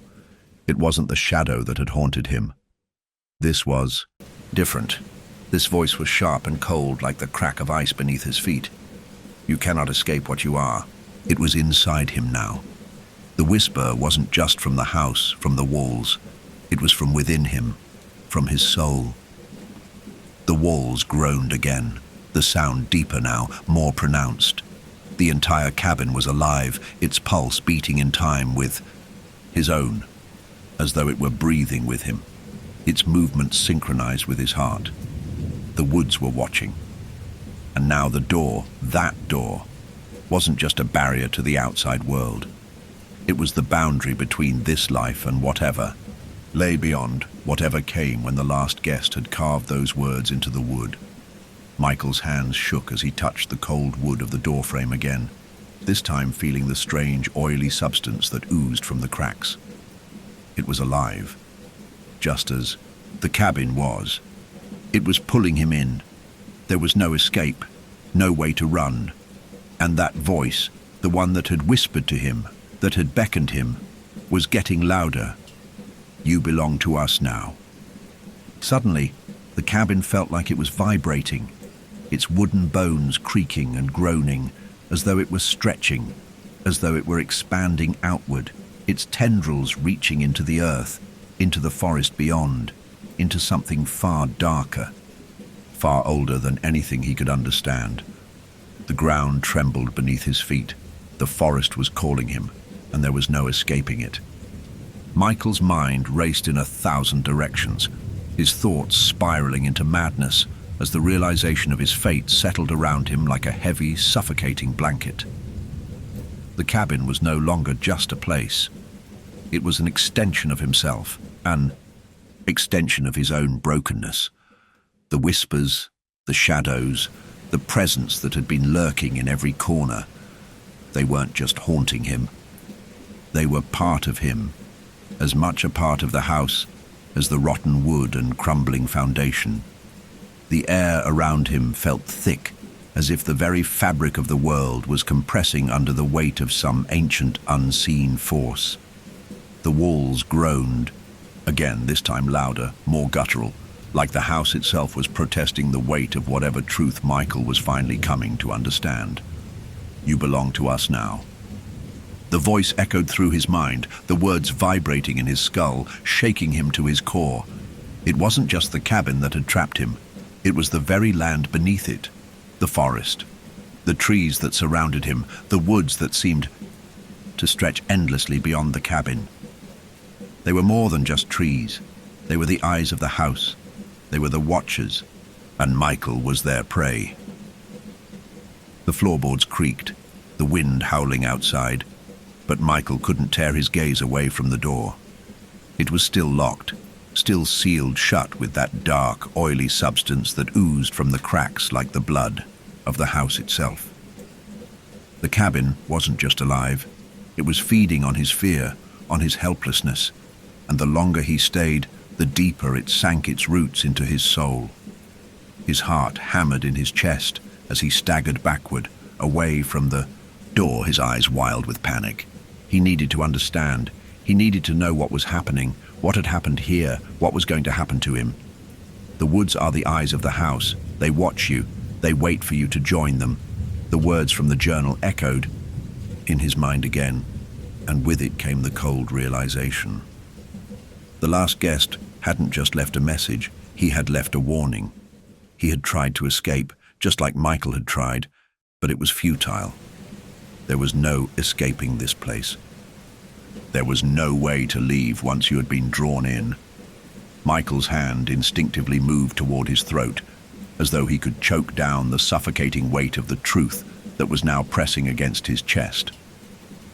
He wasn't just a visitor in this house. The truth was worse than he could have imagined. The cabin, the forest, the land beneath them. They were not just haunted by ghosts or spirits. They were alive.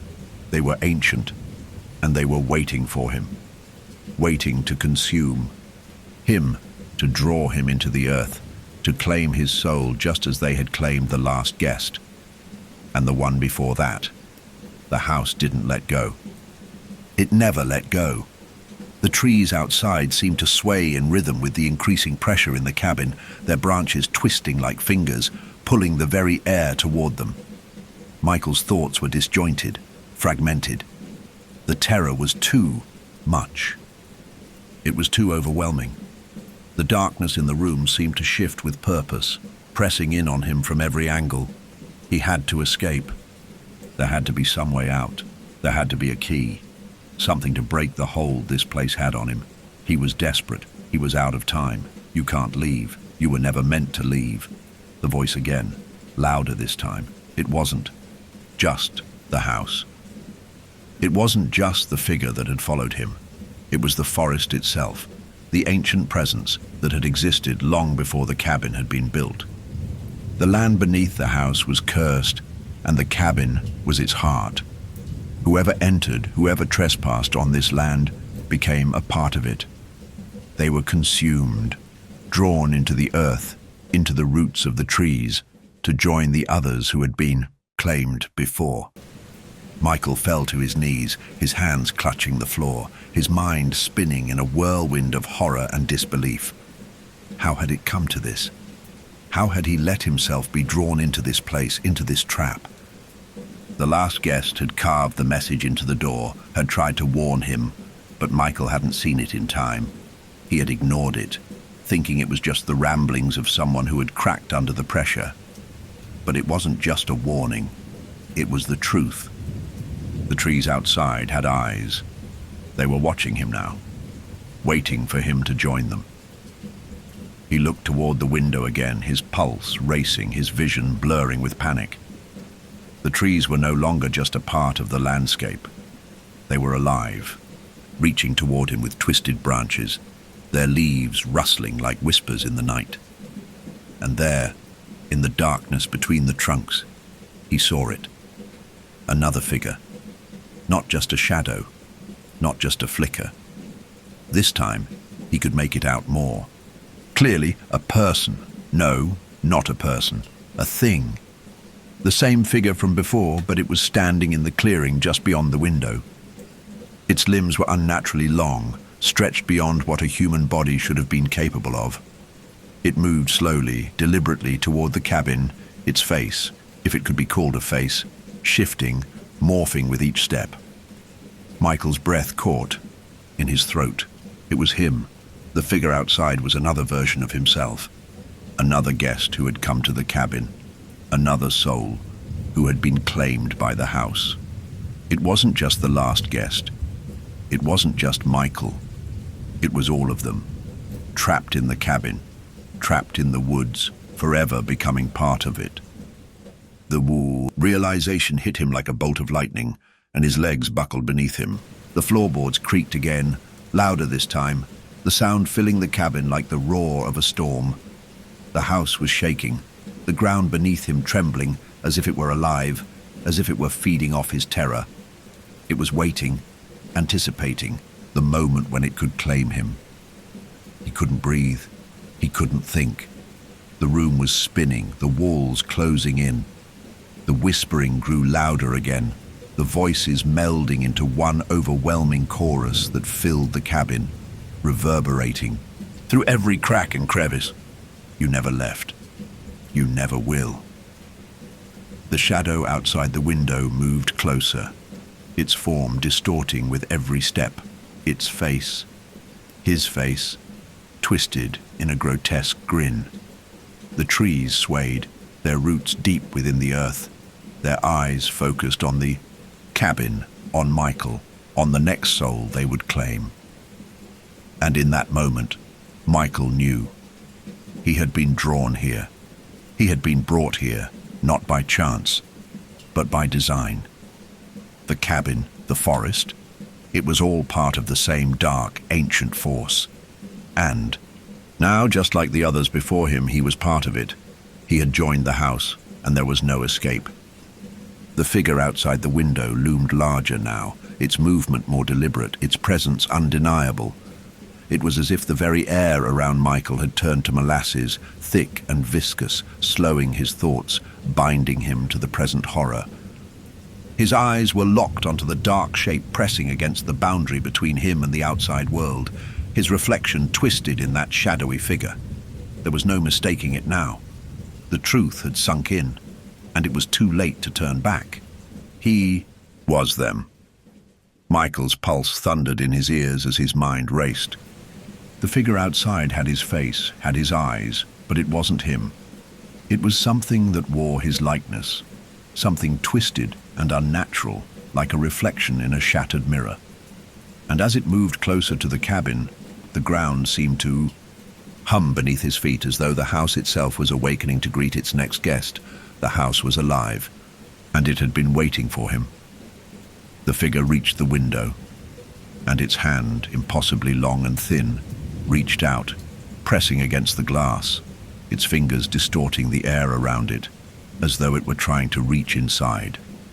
Michael's breath caught in his throat as the figure's eyes, empty, hollow voids, locked onto his.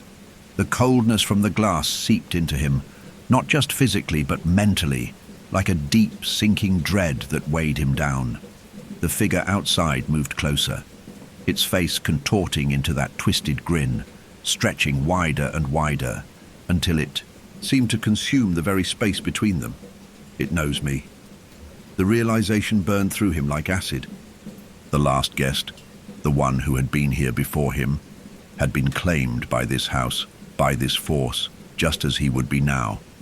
It was a cycle, a never-ending cycle of those who sought escape, those who thought they could outrun the grip of the forest, the house.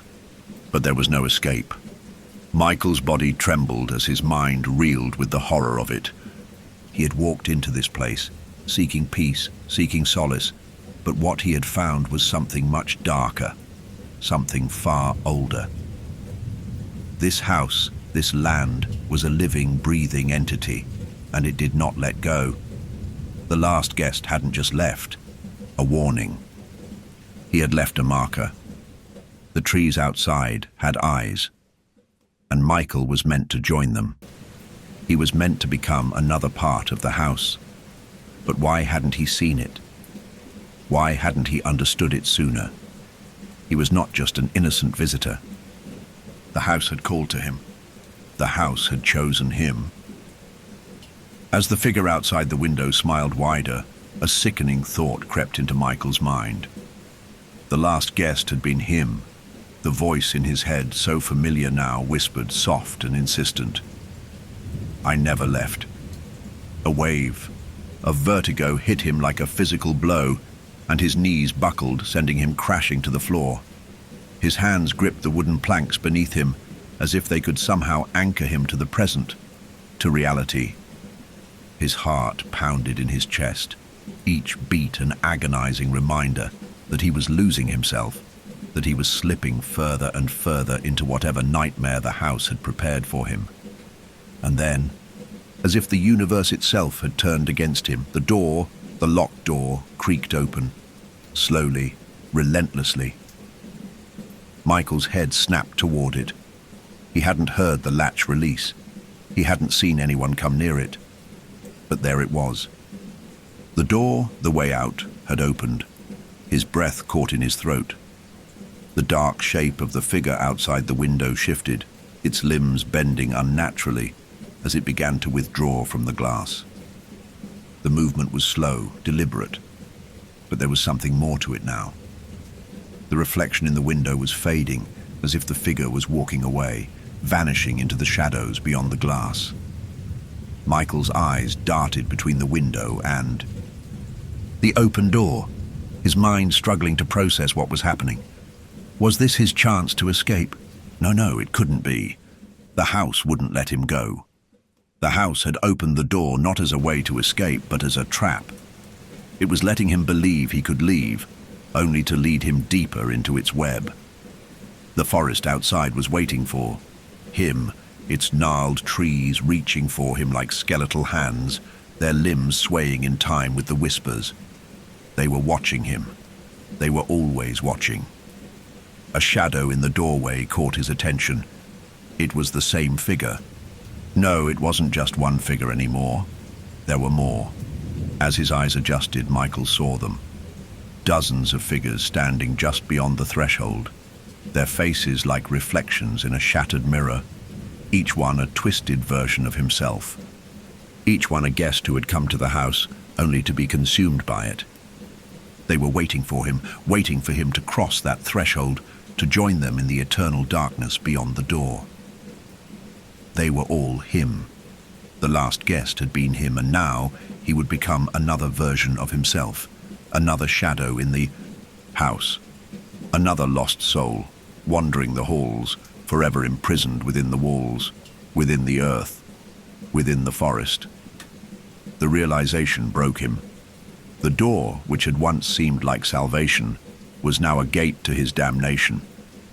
The figures outside, those reflections of him, reached out for him, their fingers stretching impossibly long, their hollow eyes filled with that same dark hunger. The trees outside, their eyes, were waiting for him to cross that line, to step into the waiting arms of the house. Michael's mind screamed for him to turn back, to slam the door shut, but his body wouldn't respond. His legs were heavy, his body numb, as if it had already begun to belong to the house, to the force that had claimed him. He could feel the pull, like a weight in his chest, dragging him toward the door, toward the figures that had once been guests, that had once been him. And just as his feet shuffled toward the threshold, a new voice spoke, this time from within the room. Not a whisper, not a call, a command. Come. The word rang through his mind like the ringing of a bell, filling every corner of the cabin with its cold finality. Michael knew deep in his soul that there was no escaping. There was no escape from the house, from the forest, from the curse that bound him to this place. The last guest had never left, and neither would he. He stepped forward, his body moving on its own accord as the figures in the doorway reached out for him. The wind outside howled in victory, and the trees outside seemed to lean in closer, their roots stretching, their eyes never leaving him. As his foot crossed the threshold, he heard the voice again, louder now, triumphant. Welcome home. The door slammed shut behind him, and the forest swallowed him whole. The door slammed shut behind Michael with a finality that echoed through the cabin, shaking its very bones, sending a shudder through the walls and floorboards. The wind outside died down in an instant, leaving an eerie stillness in its wake, as if the world itself had paused, waiting for the inevitable. The silence in the cabin was deafening, and Michael's heart thundered in his chest, as though it were the only sound left in the world. He stood at the threshold of the open door, but the landscape outside, the trees, the forest, seemed impossibly distant, unreachable. He could see the shadowy figures beyond the door, just beyond the clearing, their pale faces distorted and twisted, stretching toward him like specters that would never let go. The forest had swallowed them, and now it was waiting to swallow him. His body felt numb, as though something inside him had already been severed. His legs shook with exhaustion, his mind a haze of fractured thoughts and terrifying realizations. He wasn't just in the house anymore, he was becoming part of it. The forest had called to him, the house had chosen him, and now he could feel it deep in his bones. The weight of the land itself was pulling him in. The trees, their gnarled branches reaching toward him, felt alive. The very soil beneath his feet felt like a trap, a living thing that held him fast, keeping him from turning back. The door closed behind him with a soft click, sealing him inside, and the world outside faded into darkness. He didn't have to look over his shoulder to know what was behind him. The house, the forest, had already claimed him. It was inside him now, growing, wrapping its roots around his soul. Welcome home. The voice echoed in his mind again, softer this time, like the wind rustling through the trees. It was no longer the voice of the figure that had haunted him, nor the whisper of the last guest. It was something more, something older. It was the voice of the land itself. He had always been part of it. He had always belonged to the house, to the forest, to the endless cycle of souls that had been drawn in and consumed over the years. It wasn't the house that was haunted. It wasn't the land. It was him, all of them.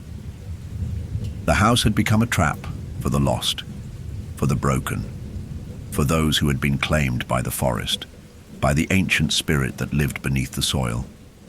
Every guest that had entered the house had become a part of it, trapped in the same unbreakable cycle, living out their endless days, walking the halls, lost in the shadows, waiting for the next soul to arrive.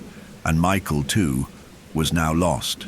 The last guest had carved the warning into the door, had left behind his journal trying to warn the next visitor. But the house had already claimed him long before he had even arrived.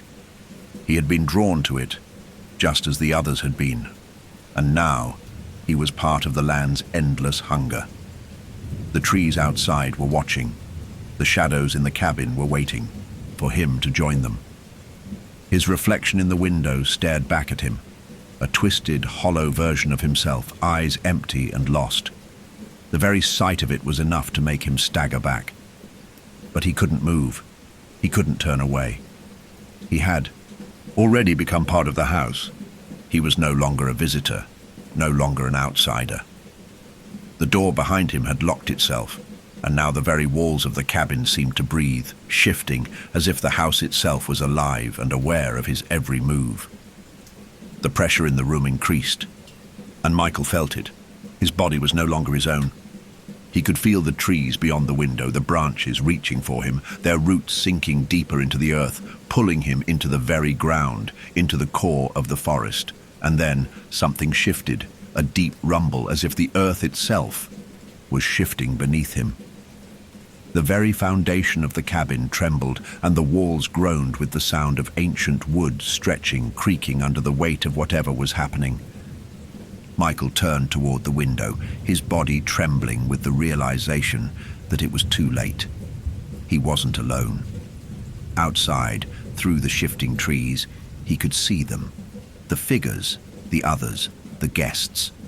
They were waiting for him, standing at the edge of the trees, watching silently, their pale faces illuminated by the weak moonlight. Their eyes were wide, empty, their bodies emaciated, but they were all there, standing like sentinels, like statues. They had once been like him. They had once been alive, but now they were part of the land, part of the curse. Michael's legs gave way, and he collapsed to the floor. He couldn't move. He couldn't breathe. The whispers came again, louder now, rising in intensity, filling his mind with their insistent murmur. You will never leave. You are one of us now. You have always been one of us. He looked toward the door, the only way out, but the door had already closed, the lock sliding into place on its own. The shadows in the corners of the room began to shift, the walls pulsing with the energy of the house, as if it were feeding on his fear. The whispers were rising to a deafening crescendo, and Michael could feel himself slipping into the darkness, slipping into the void. Welcome home. And then, all at once, the house opened itself to him. The walls groaned, the air thickened, and the shadows at the edges of the room reached for him, long black fingers creeping forward, touching his skin, pulling him closer to the center of the room. His limbs felt heavy, his body sluggish, as if the very earth beneath him was drawing him in. His body moved, not by his own will, but by the house's. His feet shuffled forward, his steps unsteady. As he crossed the threshold of the room, he felt the cold, the pull of the earth beneath him, dragging him deeper into the darkness, into the ground itself. The last guest had never left, and neither would he. The door to the outside world opened before him, the figures in the trees stretching, their hands toward him, and as Michael stepped into the night, the forest swallowed him whole. You're deep into the story now, and the horrors are only escalating. If you're still with us, don't forget to like and subscribe. Tell us where you're listening from in the comments. Who else is staying up late to face this nightmare? Settle in. The terror continues. Story 2. The The Cherokee National Forest had always been a place of mystery, an untamed expanse of shadowed trees and distant hills, where the wind carried secrets no one dared speak aloud. The locals, with their weathered faces and wary eyes, spoke of the forest in hushed tones. Whispers of disappearances and strange occurrences filled the air, as thick as the fog that clung to the mountain peaks. The Fire Lookout Tower in the heart of it was no exception. It had stood there for decades, abandoned, untouched, and increasingly avoided, as if the land itself had claimed it, waiting, watching, and listening. Ethan had always been the more daring of the two, his adventurous spirit often leading him into places others feared to go. Liam, however, was more hesitant, grounded by the logical part of his mind that dismissed folklore as nothing more than superstition. But something had shifted in him recently. Something deep within him was drawn to the unknown. His mother's death had hollowed him out, left a space within him that begged for answers. He had thought that confronting fear, pushing past it, might offer a kind of catharsis. The two friends stood at the base of the tower now, gazing up at the decaying structure through the thick veil of mist. The air was damp, carrying the scent of earth, rotting wood, and moss. The trees seemed to close in around them, the forest dark and impenetrable even in the early afternoon light. The canopy above was dense, weaving shadows that moved like something alive, a shifting maze that made the forest feel as though it were holding its breath. "It looks abandoned," Liam muttered, his voice unsure as his eyes darted to the overgrown trail leading up to the tower's base. The vines that curled around the metal supports of the tower looked like something out of a nightmare, as if nature itself was slowly strangling the man-made structure. A rusted sign hung at the entrance of the tower, its words long since faded and unreadable. Only the occasional creak of metal in the wind broke the silence. "Of course it's abandoned," Ethan replied, his voice filled with excitement. "That's the point. It's a place no one has set foot in for years. Imagine the stories it holds, the things we could find." Liam shook his head, looking uneasy. "People avoid this place for a reason, Ethan. You've heard the stories." Ethan turned to face him, an eyebrow raised, the glint of mischief in his eyes. "You're the one who said you wanted closure, Liam. What better way to face your fear than to step into the heart of it?" Liam swallowed hard, the weight of his grief settling in his chest. He had never been one to back down from a challenge, but something about the tower, the way it seemed to loom against the backdrop of the silent forest, unsettled him. But he nodded, taking a slow breath, pushing his doubts aside. "All right, let's do it. But if this gets too weird, we leave immediately." Ethan's grin was wide, his eyes gleaming with the thrill of discovery. "Deal." Together, they made their way up the overgrown path, the silence pressing against them like a physical weight. The crunch of dry leaves beneath their boots was the only sound as they ascended. The trees seemed to bow their heads as they approached the base of the tower, their branches reaching out like skeletal hands, as if trying to stop them. When they reached the foot of the stairs, the door to the lookout tower was ajar, creaking in the wind. The metal frame was rusted, the paint peeling, revealing patches of corroded steel. Inside, the air was stale and damp, thick with the smell of mildew and old wood. The light from their flashlights flickered in the oppressive darkness, barely, pushing back the shadows that stretched across the interior. Ethan stepped inside first, and Liam hesitated for only a moment before following. The wooden floors groaned beneath their feet as they made their way up into the tower. The spiral staircase that wound up the tower was narrow and steep, and as they climbed, the sound of their footsteps echoed unnervingly in the hollow space. The higher they climbed, the colder it became, the air thinner.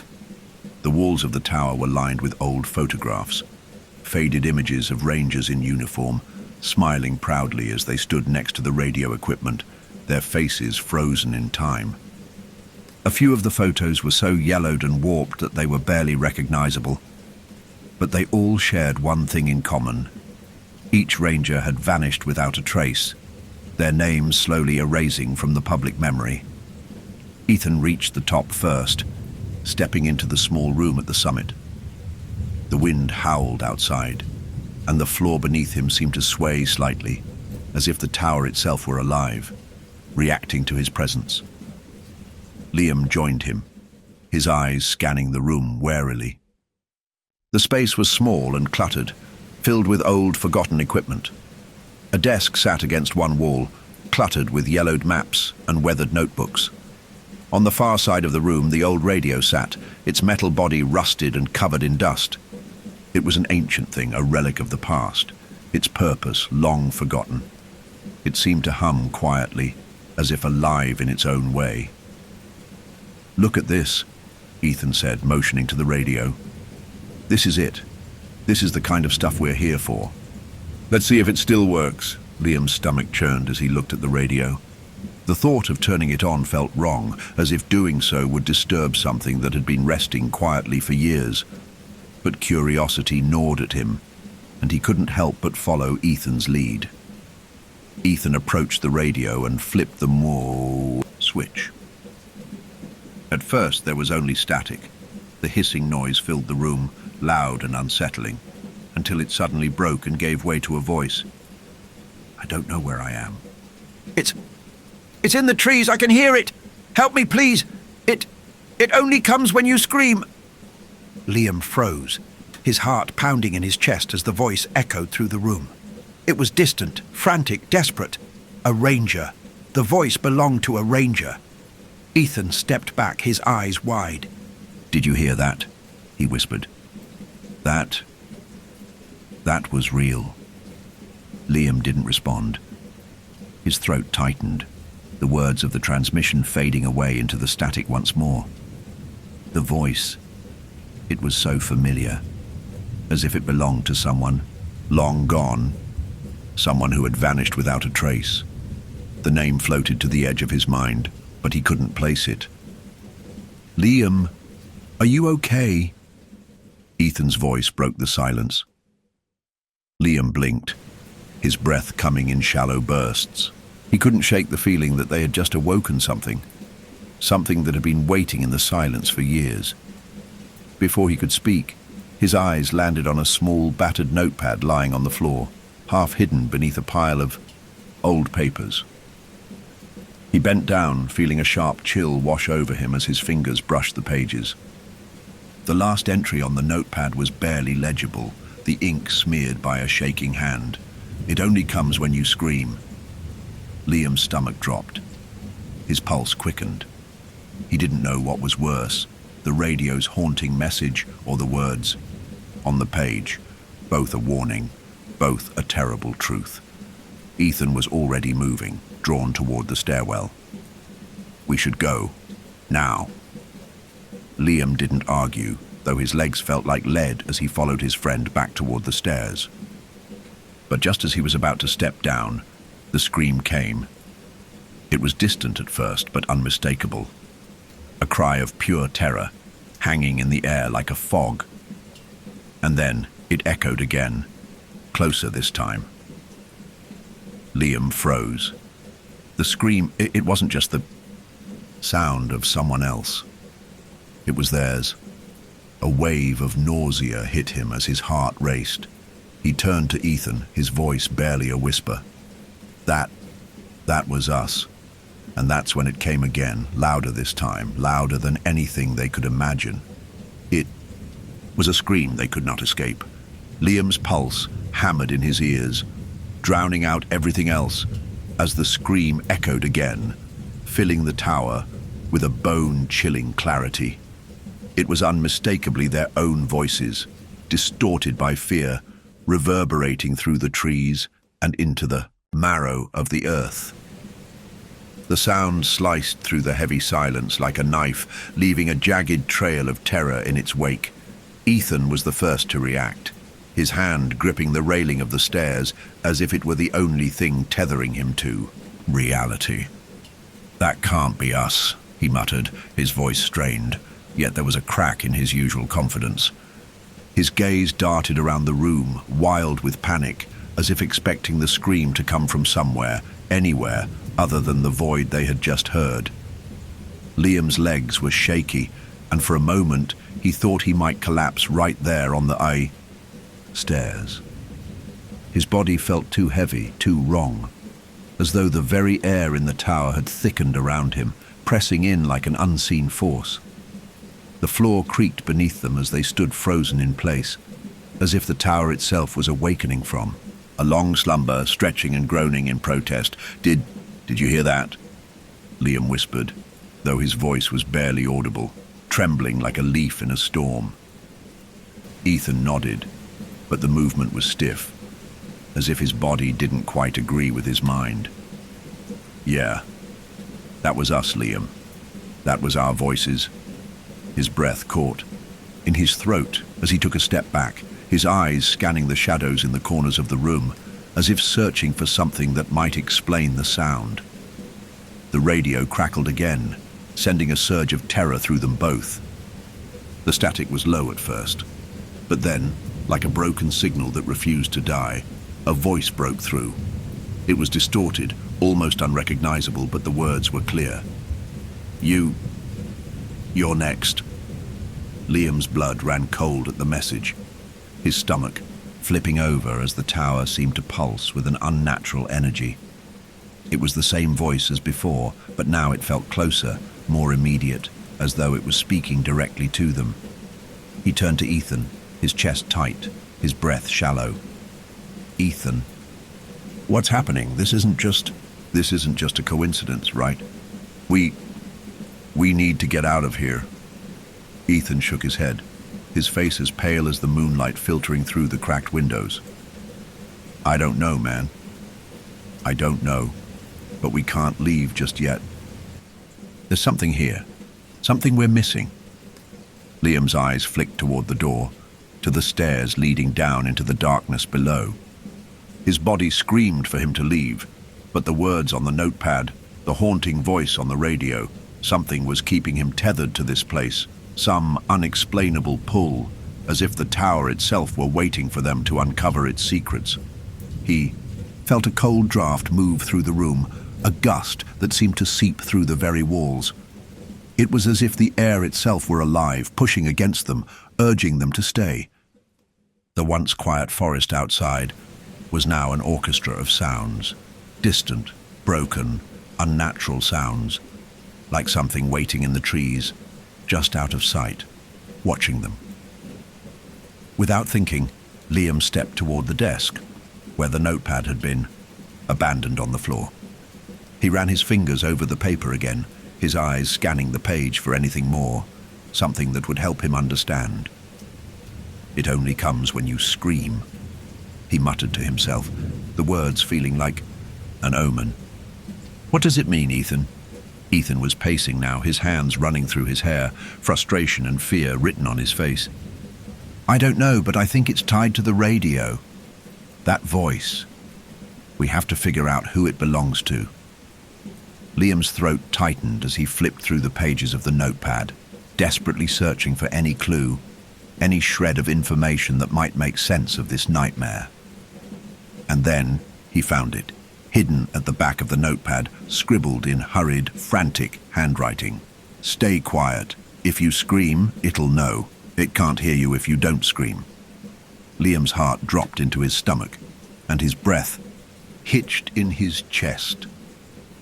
This was a warning written by someone who had been in the same situation they were in now. "What do you think this means?" Liam asked, his voice barely above a whisper. He couldn't tear his eyes away from the words. Ethan walked over to him, his eyes scanning the page. He didn't answer immediately, but his jaw clenched as if he were trying to hold back something raw and primal. Then, with a shaking hand, he took the notepad from Liam, turning it over, as if he expected something more to be written on the back. When he saw nothing, his eyes flicked up to meet Liam's, and for the first time since they arrived, there was real fear in his gaze. "Who wrote this?" Ethan asked. his voice strained. Who wrote this, and why? Liam swallowed hard, suddenly feeling as if the very walls of the tower were closing in around him. The air had thickened, and the shadows seemed to stretch longer, darker. A low hum filled the space, almost imperceptible at first, but growing louder, more pronounced, as if the tower itself were reacting to their presence. "I don't know," Liam said, his voice breaking. "But I think we're not alone." The hairs on the back of his neck stood on end. Ethan moved toward the radio again, his steps measured, though there was a tremor in his hands. He seemed drawn to it, almost as if it were a magnet pulling him in. "Maybe it'll give us some answers," Ethan said, his voice distant, almost detached. But there was something dark behind his words now, something he couldn't deny. Liam watched as Ethan reached out to turn the dial on the radio, but before his fingers could touch it, the entire tower seemed to shake. It wasn't an earthquake, not a tremor of the earth beneath them. It was something else, something invisible, but powerful enough to make the walls groan and the floorboards creak beneath their feet. A crackling sound erupted from the radio, louder this time, as if it were alive and hungry. Then the voice returned, clearer than before. "You screamed." Liam froze, his breath catching in his throat. His eyes darted to Ethan, whose expression had shifted from curiosity to complete horror. The air was suddenly too thick to breathe. The windows rattled violently as the wind outside picked up, howling like a wolf in the distance. And then, with a horrific, unmistakable clarity, the scream came again, but this time it was no longer distant. It was right outside the tower. It was them, Ethan. "We need to leave," Liam breathed, but his voice faltered. But before Ethan could respond, the door to the tower slammed shut with a deafening crash. The room fell into darkness as the light from their flashlights flickered, then died. The forest outside seemed to press in on them, a suffocating living presence. The silence was now broken only by the echo of their own screams, those terrible, familiar screams. And somewhere, beyond the walls of the tower, something waited. Something that had been waiting for them all along. The tower plunged into darkness, the last flicker of light from their flashlights snuffed out like a candle in the wind. For a brief moment there was no sound, only the weight of silence, oppressive and suffocating. The air felt thick, almost viscous, as though something unseen was moving within it, pressing against their skin, filling their lungs. It was a silence that had weight, that was pregnant with something dangerous, something ancient. Liam's breath was shallow, his pulse quickening with every passing second. His eyes adjusted to the blackness, but the shadows seemed to stretch farther than they should have, curling into corners where nothing should exist. His mind was racing, a whirlpool of thoughts and fear, but there was one single, undeniable truth. Something was in the tower with them now. Something had been waiting for them. "Ethan," Liam's voice trembled, breaking the silence, his words lost in the thick air. He could barely hear himself. We need to get out. Now." But there was no answer. His heart pounded louder now, his thoughts spinning, the reality of their situation starting to close in on him. He turned to where he last saw Ethan, but the darkness swallowed everything. There was nothing. No movement, no sounds of breathing, no comforting presence of his friend. The realization struck him like a blow. Ethan had disappeared. "Ethan!" Liam called again, his voice cracking, but the darkness consumed his words, swallowing them whole. He couldn't tell if the word had even left his mouth. Then, from somewhere deep within the tower, a low groan reverberated through the walls, like a tortured sigh, or the creak of an old, dying beast trying to pull itself upright. The air grew colder, the oppressive weight of the silence turning suffocating, unbearable. Liam staggered back, his heart racing. He could feel the temperature drop, each breath sharper than the last, his vision narrowing as his mind began to fray at the edges. The tower, once a place of curiosity, had transformed into a cage, a prison, and he was its prisoner. Their screams, still echoed in his ears, looping, an endless cycle that was growing more intense, more desperate, as if the voices were clawing to escape. Then came a sound that froze him in place. Whispers, faint at first, but growing louder. With each passing second, a cold breath grazed the back of his neck, and Liam turned, his eyes wide with terror, but saw nothing. The whispers were coming from all around him now, soft and almost imperceptible, like a secret shared between shadows. "It's here." The words slithered into his mind, not spoken but felt, as though the tower itself was speaking directly into his soul. Liam's heart stopped. His throat tightened. He could almost hear it now, its voice, a guttural rasp, deep and ancient, curling around the edges of his sanity. It wasn't human. It never had been. The tower feeds on fear. The words crawled into his brain like worms, burrowing deeper, sinking into the marrow of his bones. He could feel it now, too, the hunger, gnawing at the edges of his mind, pulling at him, as though the very walls of the tower were closing in, shrinking smaller with every breath he took. His hand gripped the nearest support beam, his knuckles white from the force. He tried to steady himself, but the reality of what was happening pressed down on him harder than ever before. The hunger, it was real, and it was coming for him. Suddenly, the radio crackled again, and this time, it wasn't a voice. No, it was something far worse. The static seemed to pulse, vibrating the very air around him. The radio buzzed and hummed, with an eerie rhythm, like the heartbeat of something massive, something alive. "You screamed, and now you'll feed me."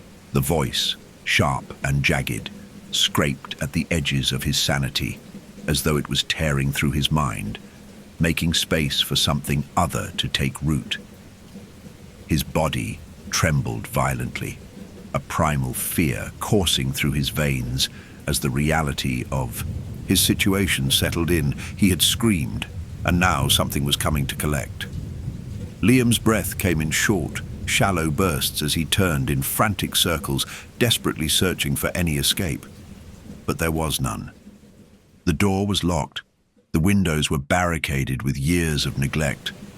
The only path left was up to the highest point of the tower, to where the wind howled through broken panes, to where the very air tasted of rot and decay. But even then, even if he managed to reach the top, would that make a difference? Would the tower let him leave? His mind was spiraling, crashing through thoughts faster than he could process them. He had to get out. He had to find Ethan, find a way to make it through whatever this was. But before he could take another step, a figure appeared in the darkness ahead of him. A flicker, a shadow. Then, a low, guttural sound, something between a growl and a whisper. "Ethan." Liam's voice cracked as he reached forward, his trembling fingers brushing against something cold. For a moment, he was certain it was Ethan. But then, the figure shifted, its form stretching unnaturally, bending in ways it shouldn't have been able to. It was no longer human. It was something else entirely, something dark, jagged, and twisted. The thing reached out, its elongated fingers curling toward him, its body writhing like something not meant to be in this world. And then, just as it touched him, he felt it. The hunger. A cold, gnawing emptiness filled him, a sensation of being devoured not just physically, but mentally. His thoughts, his fears, they were all being ripped from him, chewed away by something far more powerful than he could comprehend. The shadow paused, the thing's form shifting like a liquid, flickering in and out of existence. For a brief moment, its eyes, if they could be called eyes, met his, and there was no mistaking it. This was not a creature of flesh. It was the tower, the forest, the very darkness itself. It had been waiting for him, for them, waiting for the scream. The entity's voice, the same voice from the radio, the same guttural rasp, spoke directly into his mind. You can't run. You can't hide. You scream, and now you belong to me. Forever. The words chilled him to the bone, the truth, sinking in with horrifying clarity. The tower had been waiting for this moment. It fed on their fear, their screams, and now it was hungry. Liam stumbled back, falling to the ground, his body shaking uncontrollably as the creature loomed closer. The air was so cold now, so thick with despair, it was hard to breathe. The thing's presence was suffocating, pulling the very life from him. And then, just as quickly as it had appeared, the entity withdrew, its form disappearing into the shadows, leaving only the echo of its voice behind. But Liam knew that it wasn't over. The tower had marked him. He could feel it now, the pressure building in his chest, the weight of the hunger pressing on him from all sides. He had screamed. And now, the tower was waiting for the next. Liam's heart thudded like a drum in his chest, each beat loud enough to echo in his ears. The air felt different now, heavier, thick with something that wasn't quite tangible, but undeniable. The shadow, the thing, hadn't just been an apparition, a figment of his fear. It had been real. It was real. And it was still here, still in the tower, lurking in the spaces between the walls, between breaths. The silence returned, suffocating, wrapping around him like a shroud. Liam's limbs were cold, his muscles stiff with terror, but his mind screamed at him to move, to escape, to run. Yet his feet remained rooted to the spot, as if the very foundation of the tower had reached up and shackled him. His pulse rang, in his ears like a bell tolling his doom. He couldn't shake the feeling that the tower itself had become a part of him. Its walls were no longer just wood and rusted metal. They were flesh, alive, breathing with him. The whispers returned, low, frantic sounds that pulsed with the rhythm of his heartbeat. He couldn't tell if they were coming from the tower or if they were echoing in his head. It was as though the tower had taken root inside his skull, turning his thoughts into something distorted like the thing in the shadows. You scream, and you belong to me. The words twisted around him, digging into his skin like needles. He tried to shake them off, to force them away, but they clung to him, sinking deeper into his bones. It was waiting for him to scream again. That was how it fed. That was how it claimed its victims. Ethan, Liam rasped, his voice barely more than a whisper. It was the only name he could think of, the only anchor in the chaos of his mind. He needed his friend. He needed to know Ethan was still alive, still there. But as his voice echoed into the darkness, he realized how empty it sounded, how hollow the tower had become. The air grew colder with every breath. The wind outside howled louder, but there was something unnatural in the way it rattled the windows. It wasn't the wind. It was something else. Something that made the entire tower tremble with anticipation. Liam stepped forward, a shiver crawling down his spine. He reached out, his fingers brushing against the cold metal wall, but the contact did nothing to comfort him. The tower felt alien now, foreign, alive. Every creak of the floorboards beneath his feet sounded like a warning, each step echoing louder than the last. Suddenly, the radio burst to life again.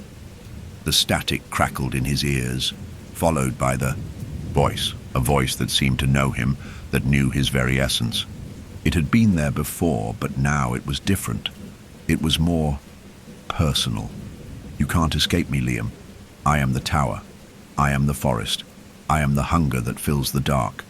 You screamed.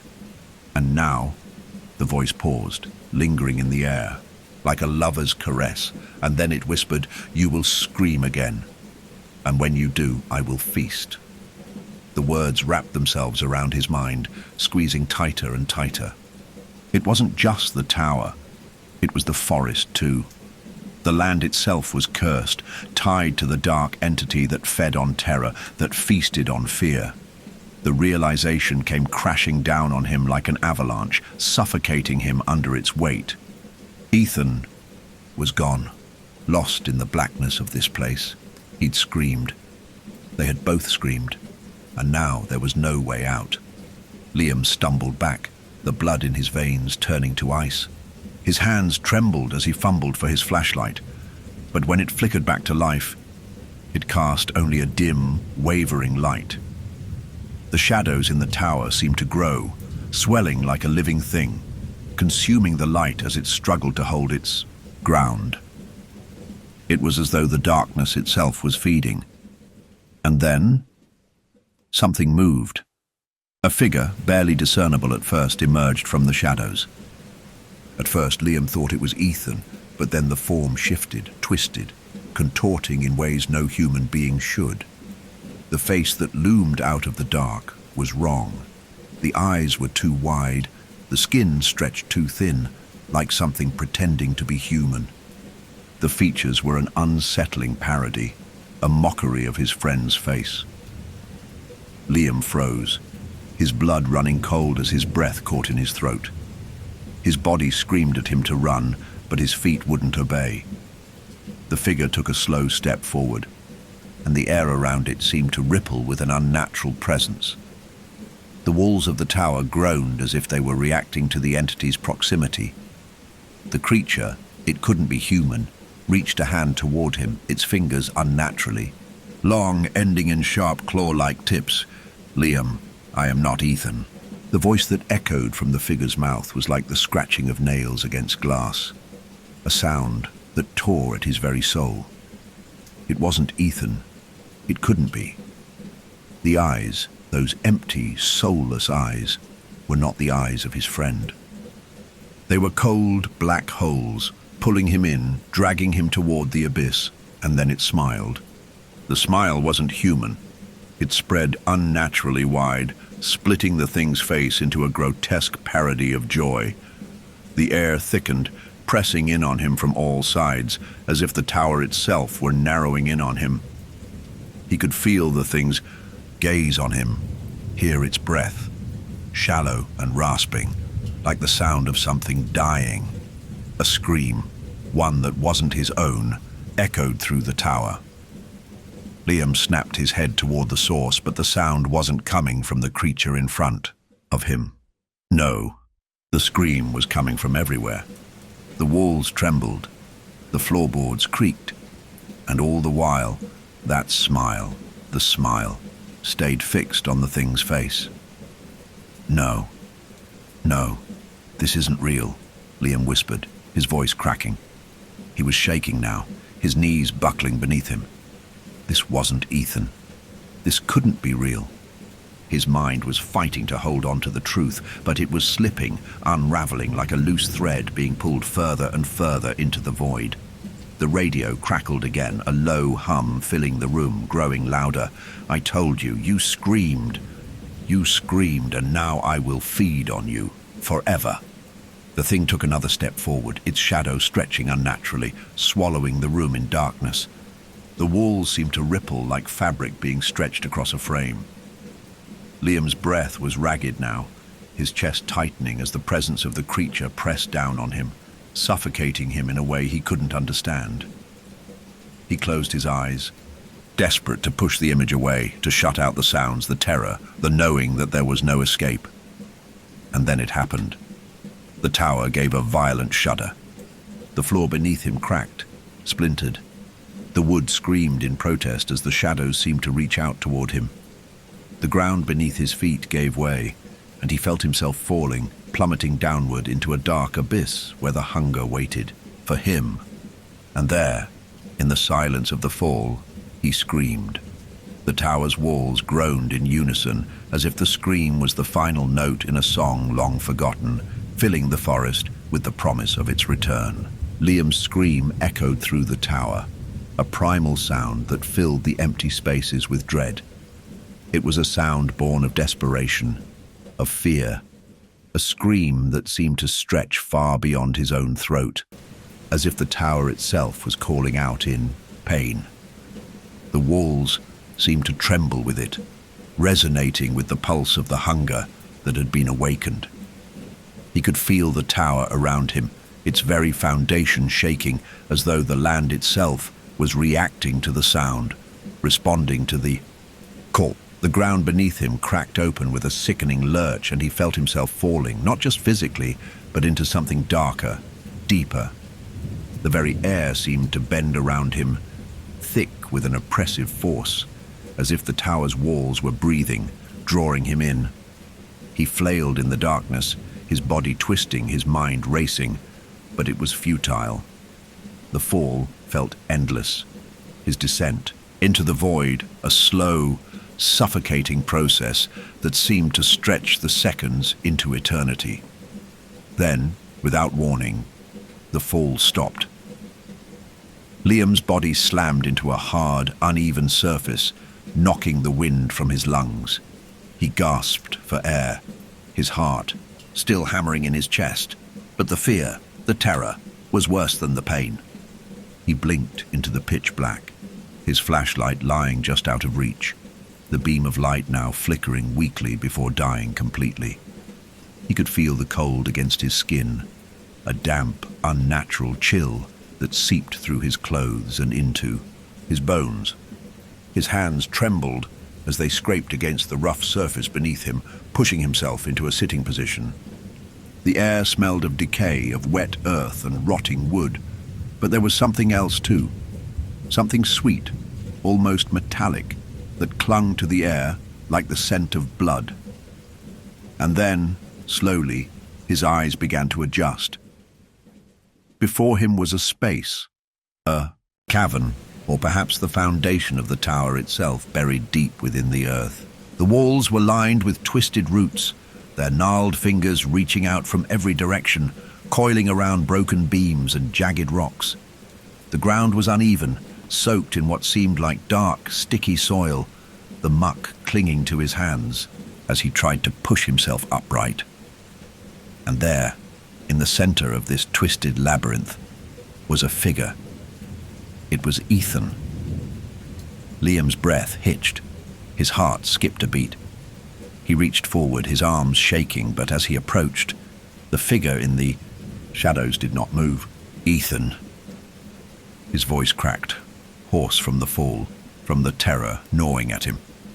Ethan, please, say something. For a moment there was no response.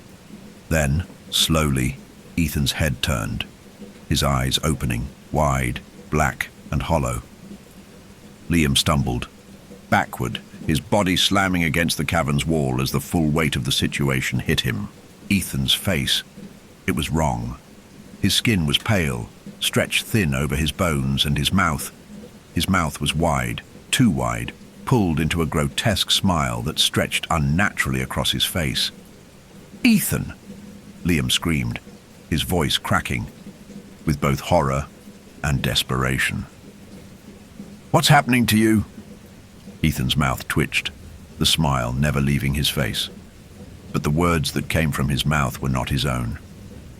They were distorted, laced with a guttural rasp, as if the tower itself was speaking through him. "You screamed." Liam's chest tightened. The voice was wrong, so wrong, and his gut twisted with the sudden sharp realization that his friend, his Ethan, was no longer the person he had known. He was something else now, something other, something that had been claimed. "You screamed, and now you belong to me." Liam staggered back, his legs giving out beneath him, his mind reeling. The truth slammed into him with devastating clarity. Ethan was gone. He wasn't Ethan anymore. He had become part of the tower, part of the hunger that lived in the dark spaces, in the cracks between reality and nightmare. "Why?" Liam managed to choke out, the words barely more than a whisper. "Why are you doing this?" Ethan, or whatever was wearing his body, took a slow step forward, the movement stiff, unnatural, like a marionette. A grotesque, twisted thing that had once been human. It feeds on your fear, and you fed it. Liam's body trembled uncontrollably as the realization dawned. The tower wasn't just a place, it was an entity, a creature feeding off terror and despair. It had always been waiting, its hunger growing as the years passed. The rangers who had vanished, the people who had disappeared into the forest, they were all part of the feast. They had screamed, they had given in to the terror, and now it was Liam's turn. "No." Liam breathed, his voice raw. "No, please." But the thing that had once been Ethan stepped closer, its form flickering, distorting in the dim light. Its body was no longer fully human. Its skin stretched too thin, its joints bending in impossible ways, its eyes wide and unblinking, the blackness of them like pools of ink. And then from behind him the whispers began again. "You screamed. You screamed. And now, you will scream again." The walls of the cavern shuddered, and the air grew colder still. Liam could feel the presence around him, closing in, tightening like a vice around his chest. The hunger, the tower's hunger, was consuming him, filling him from the inside out. He could feel his fear deep in his gut, a gnawing, suffocating thing. His vision blurred as the darkness pressed in from all sides, the walls seeming to pulse with a rhythm that was not his own. A sound, faint like a whisper of wind or the rustle of paper, rippled through the air.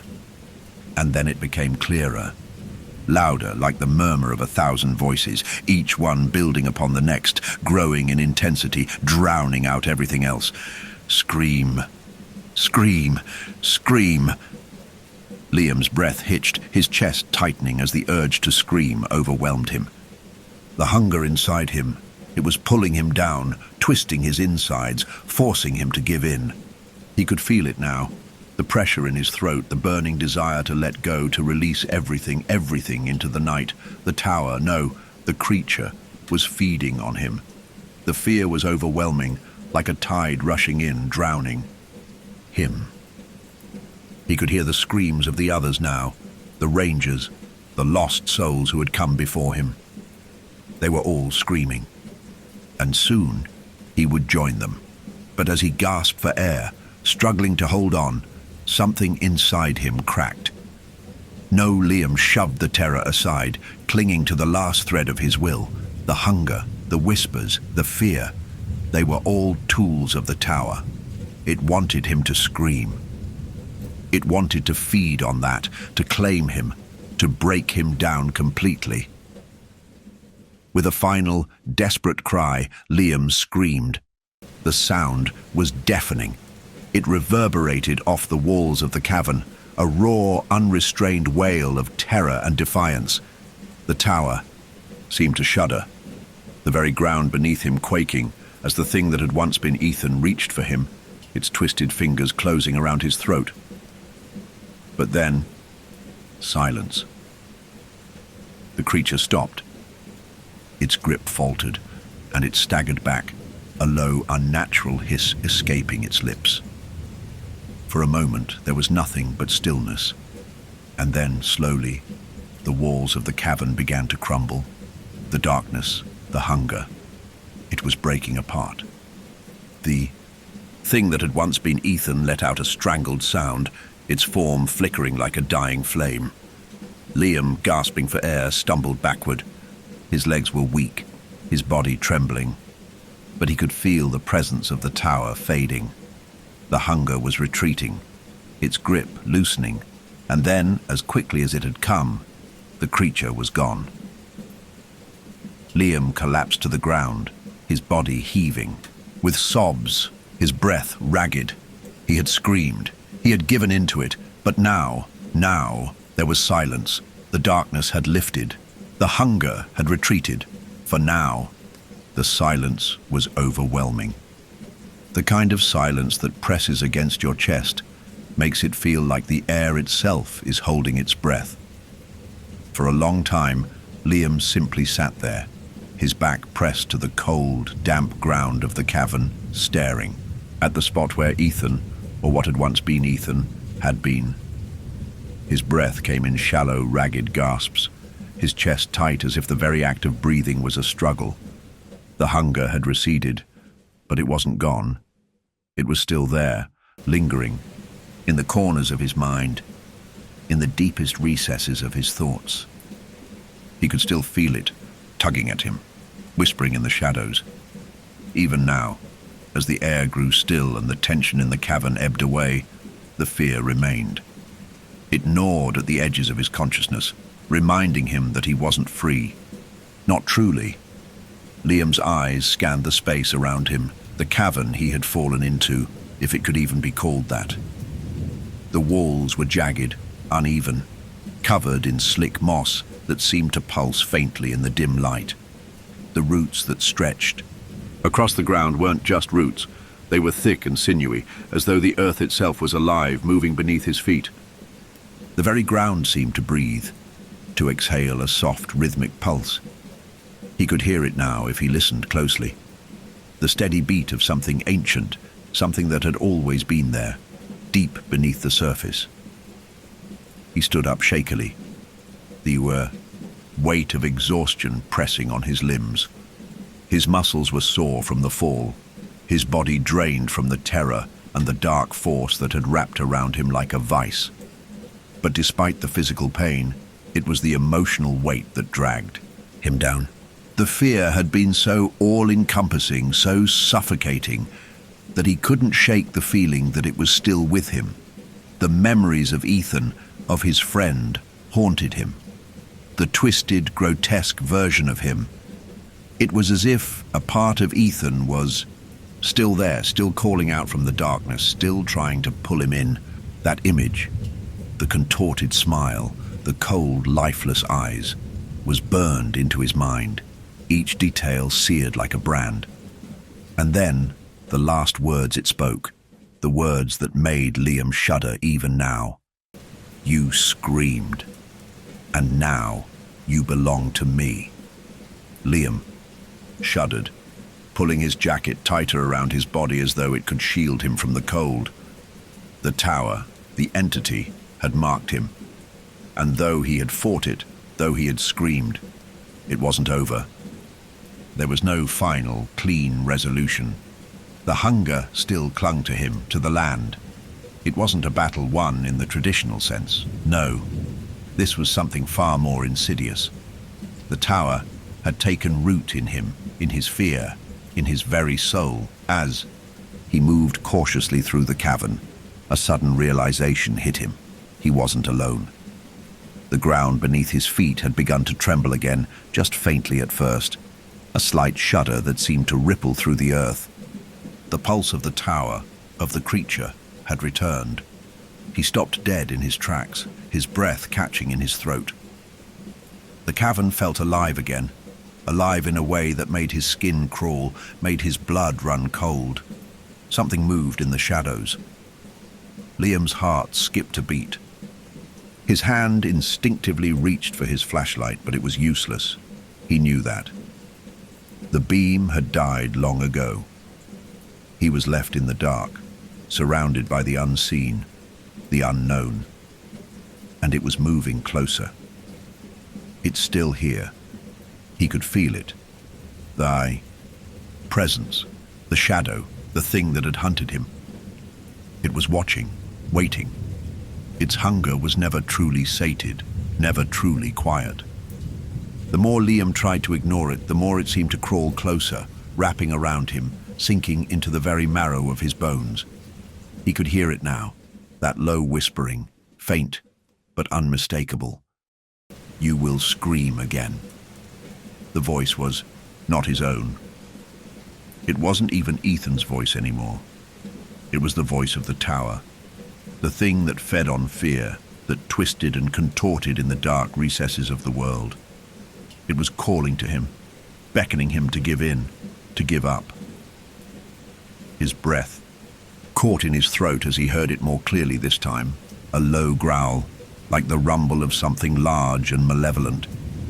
It sounded too close, too real. He turned around, his eyes searching the blackness, but there was nothing.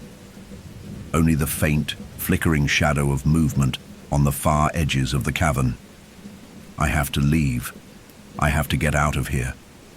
Liam took a shaky step forward, then another, the sound of his footsteps echoing in the emptiness. Every step felt wrong, as if the very ground beneath him was conspiring against him, urging him to turn around, to listen, to succumb. The pulse of the tower, the presence that had claimed him, was growing louder, its heartbeat steady and rhythmic, like the slow march of inevitability. And then he heard it.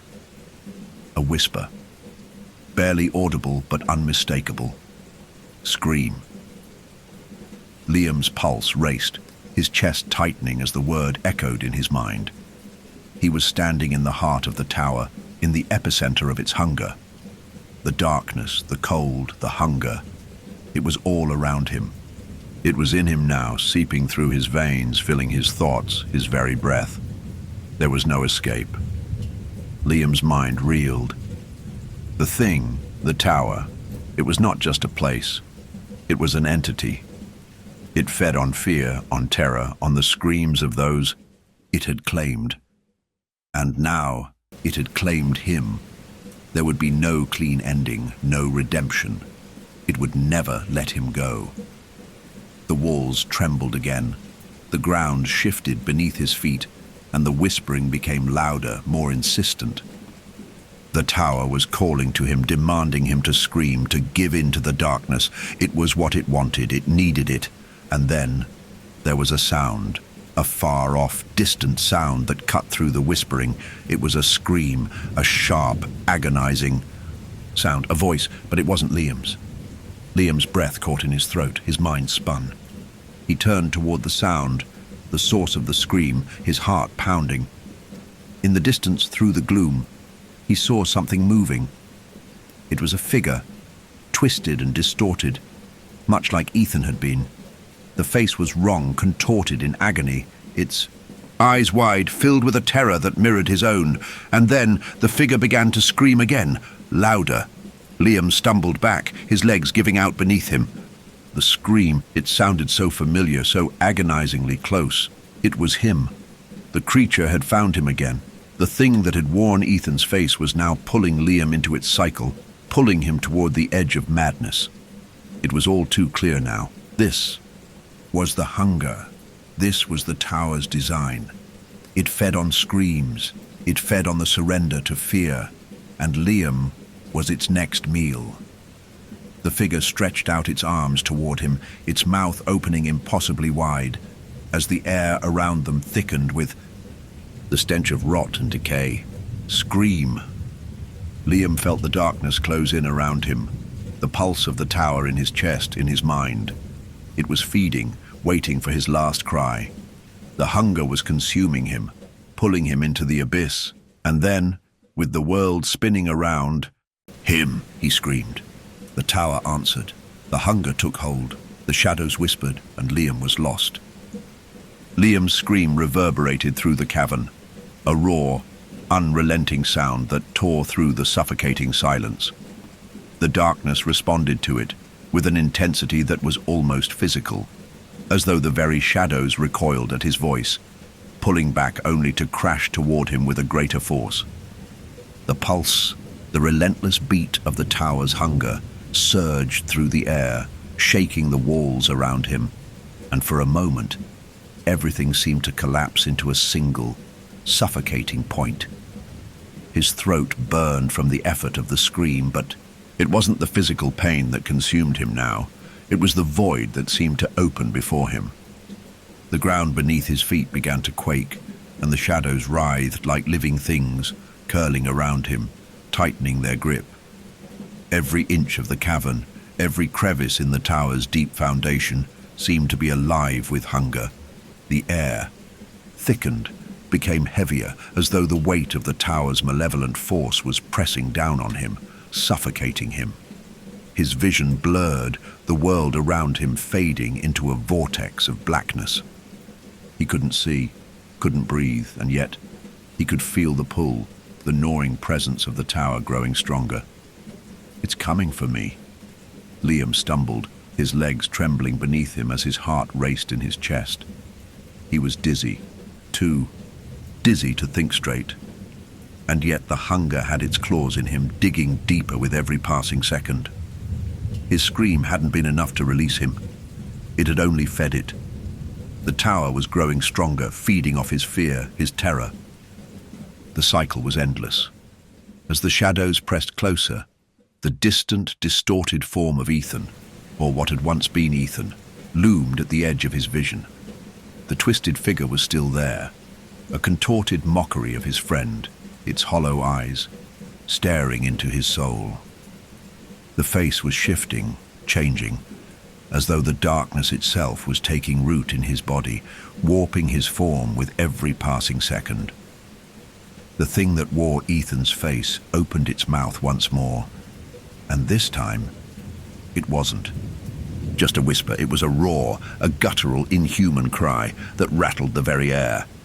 The sound of it was like nails on stone, scraping across the walls of the cavern, filling the space with something so overwhelming that Liam could feel his sanity slipping. "You will scream again." The voice was almost an anthem, a chant, rising above the pulsating heartbeat of the tower. It felt as though the tower was alive with the sound, as though the earth itself was groaning under the weight of its hunger. Liam's thoughts were unraveling, stretched thin by the pressure of the entity's voice, by the weight of everything it demanded. "It's going to consume me, just like it consumed him." The thought slammed into his mind like a tidal wave, and suddenly the terror wasn't just an abstract thing, it was personal. Ethan hadn't just disappeared. He hadn't just been taken by the tower. He had become part of it, just like the other lost souls. The Rangers, the people who had come before him, their screams had fed the darkness, their terror had nourished the hunger. And now it's my turn. Liam could feel it, the clawing, gnawing presence moving inside of him, reaching into his chest, squeezing his lungs, twisting his heart. He felt as though something was taking root inside him, claiming him, turning him into a vessel for the tower's hunger. "I can't let this happen." His legs buckled, and he collapsed to the ground, his hands shaking as they clawed at the cold, wet earth. He gasped for air, but it was as though the very air had thickened, becoming viscous, dragging against his lungs. He couldn't breathe. He couldn't think.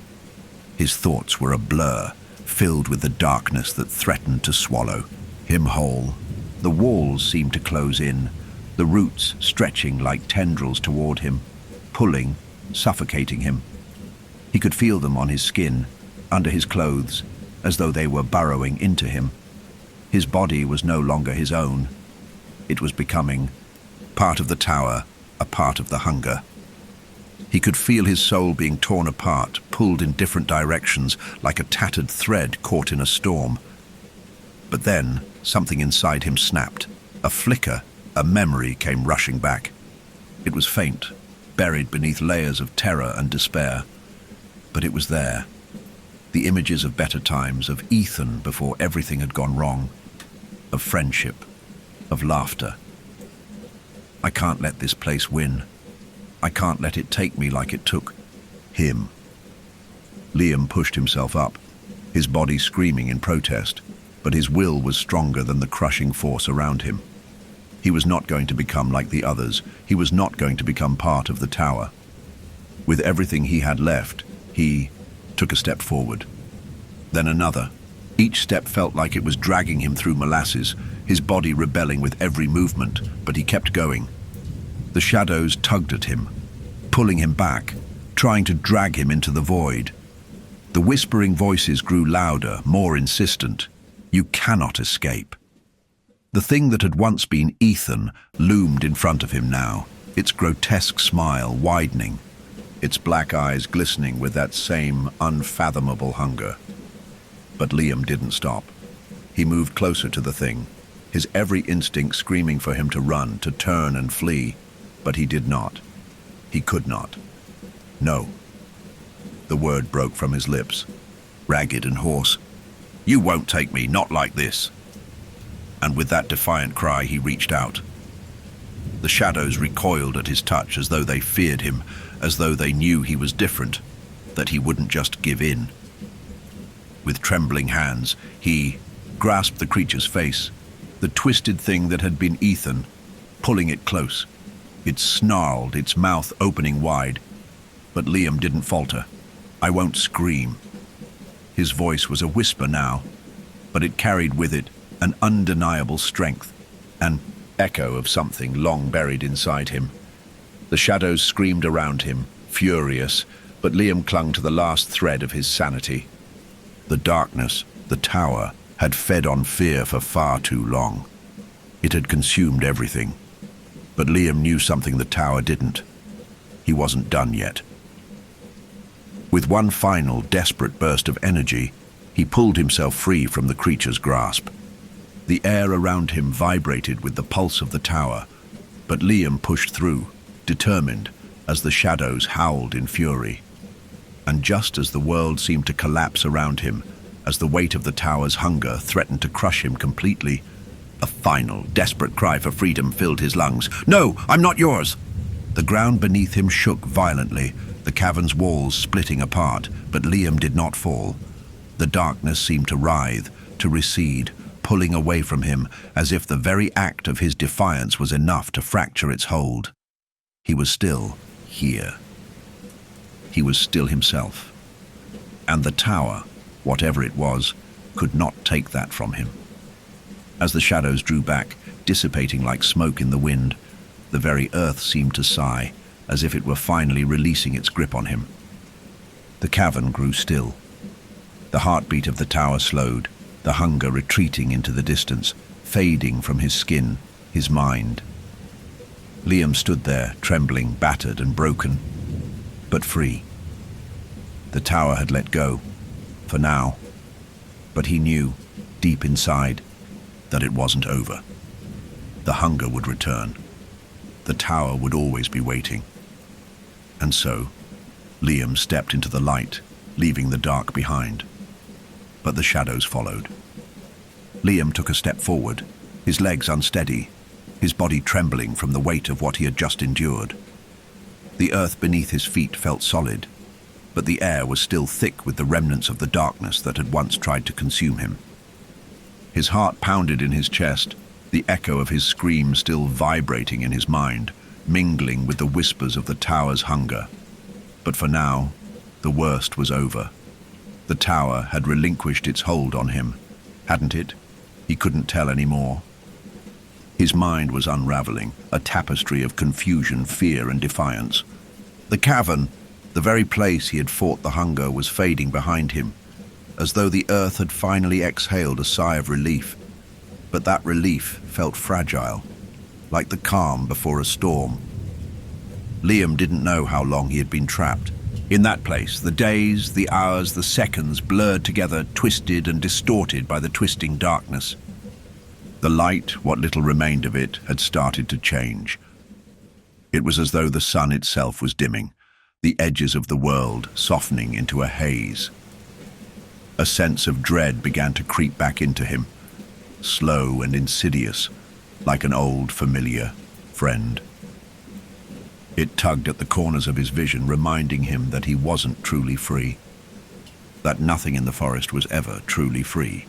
The air seemed colder as he moved toward the remnants of the tower, stepping cautiously, his breath shallow. The twisted roots that had once threatened to swallow him had receded, leaving only the faintest traces of their grotesque grip in the mud. The silence was oppressive, pressing down on him like the weight of the world. The forest, once alive with the pulse of the tower, now stood still. The trees towered over him like sentinels, watching with unblinking eyes. Every step felt like it could be his last. He couldn't shake the feeling that the tower was still watching, that something was still waiting, and then he heard it. At first, it was faint, barely audible, a whisper on the wind. But as he walked deeper into the forest, it became clearer, louder. The voice was soft, almost gentle, but there was a malice in it, a promise that chilled him to the core. "You can't escape." The words froze him in his tracks, and his heart skipped a beat. He knew that voice.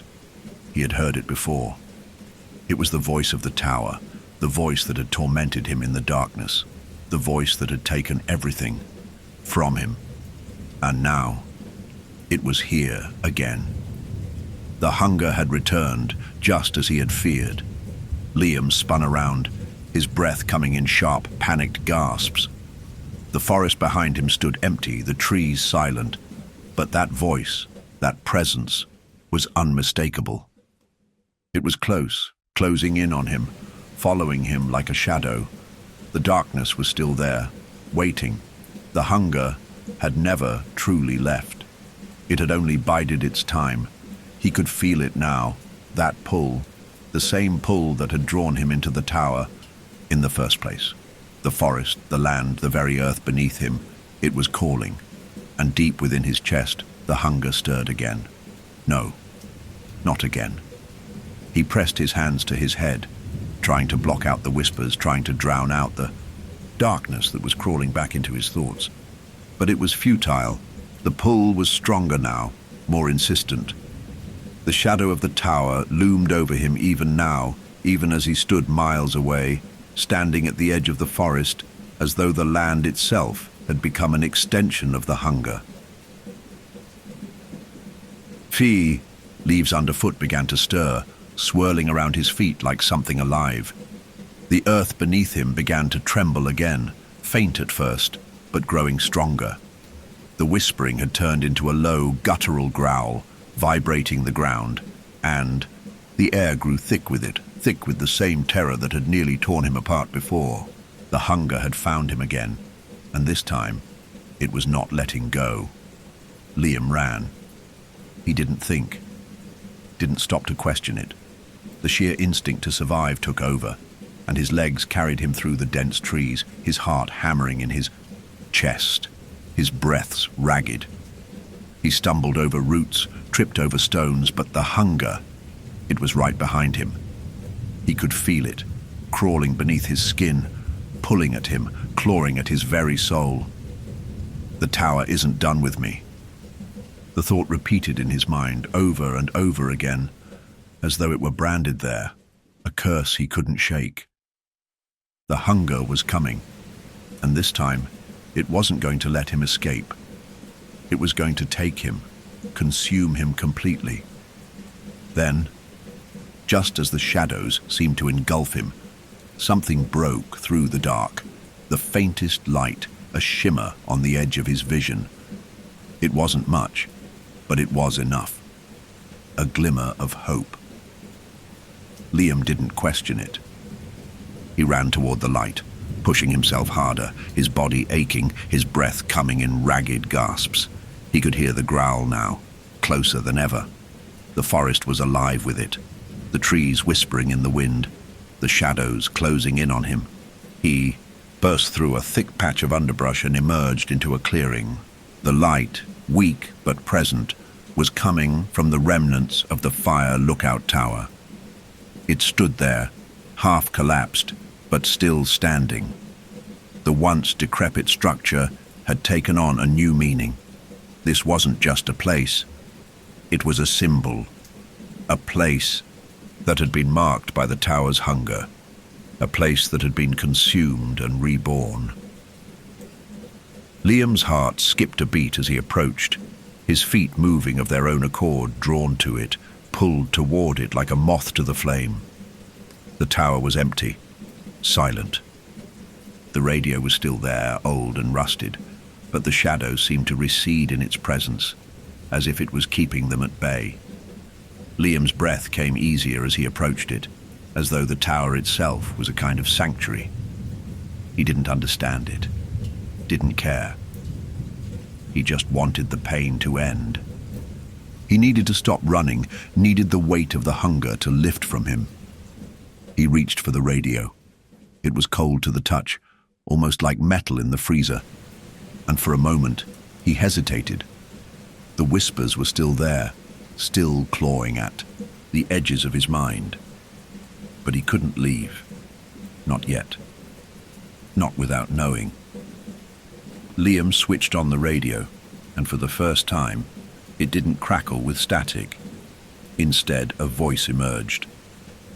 "You are not free." The voice was calm, smooth, almost familiar. It was the voice of the tower, but there was something different about it now. It wasn't just the growl or the whisper. This was something deeper, something that resonated with the very marrow of his bones.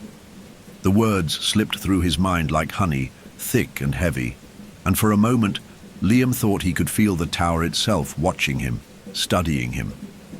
His pulse quickened. "You cannot escape," you screamed, "and now you will always belong to me, forever." The hunger surged again, deeper this time, as though the radio itself was feeding the darkness. And then, as though it had always been there, the shadow appeared. Liam looked up, his heart hammering in his chest. The figure was tall, impossibly tall, its form a twisting mass of shadow and jagged edges. It stood at the edge of the clearing, waiting. The tower. It never lets go. The hunger had returned, and it wasn't just a part of the tower anymore. It was inside him now. With trembling hands, Liam reached for the radio again, but the voice returned, cold and final. "You have already screamed," and the shadows began to close in. The shadow loomed before him, dark and ever-shifting, its edges jagged like something that had been carved from the depths of the earth itself. It stood still, but in its stillness, Liam could feel the oppressive weight of its presence. The air grew colder, thicker, as if every breath he took was drawing him deeper into its hunger.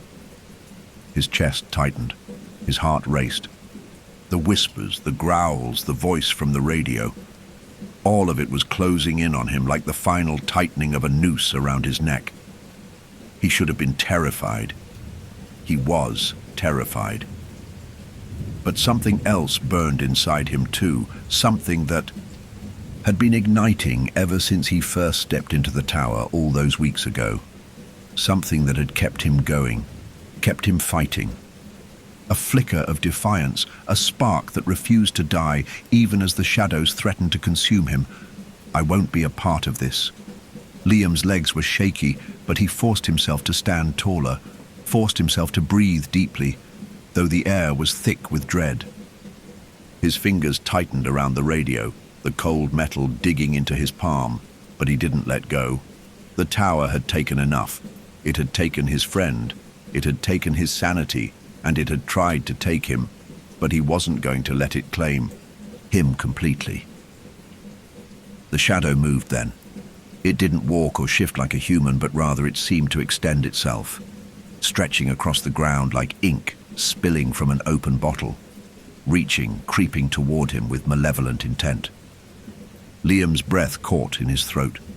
The thing that had haunted him, that had clawed its way into his mind, was finally here. It had no face, no recognizable shape, just an endless void of shifting darkness. It was the embodiment of the hunger, the tower's insatiable need for fear, for terror, for screams. The hunger. He could feel it gnawing at his insides, his soul. It was so close now. He could almost taste it, the emptiness it would leave behind, the hollowing out of his very being. His body trembled at the thought, and then, from the darkness, a voice spoke again. Not the same guttural rasp of before, not the whispers that had plagued him, but a deeper, more enticing voice, one that carried within it promises of an end to the torment. "You screamed, and now you will be mine. Forever." The words lingered in the air, thick and heavy, like a toxic fog filling his lungs. It knew him. It knew everything about him.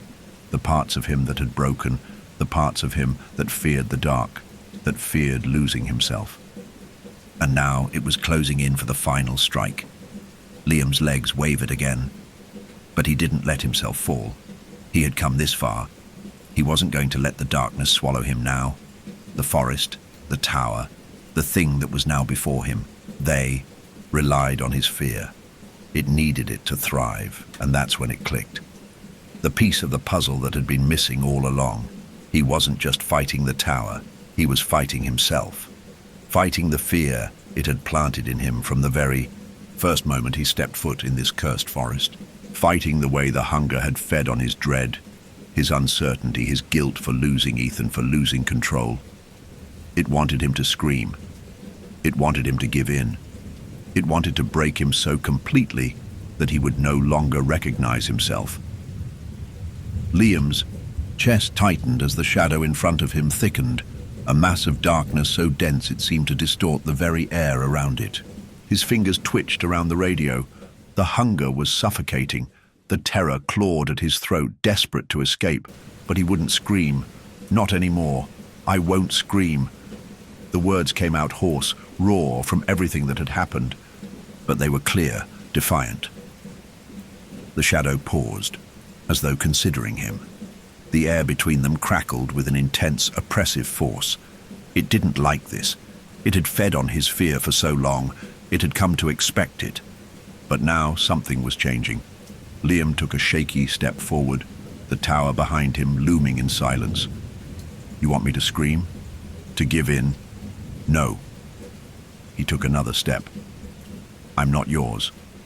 I'm still here. The shadow seemed to writhe at this, its form undulating in unnatural ways, like the very essence of darkness itself was being forced back, pushed away.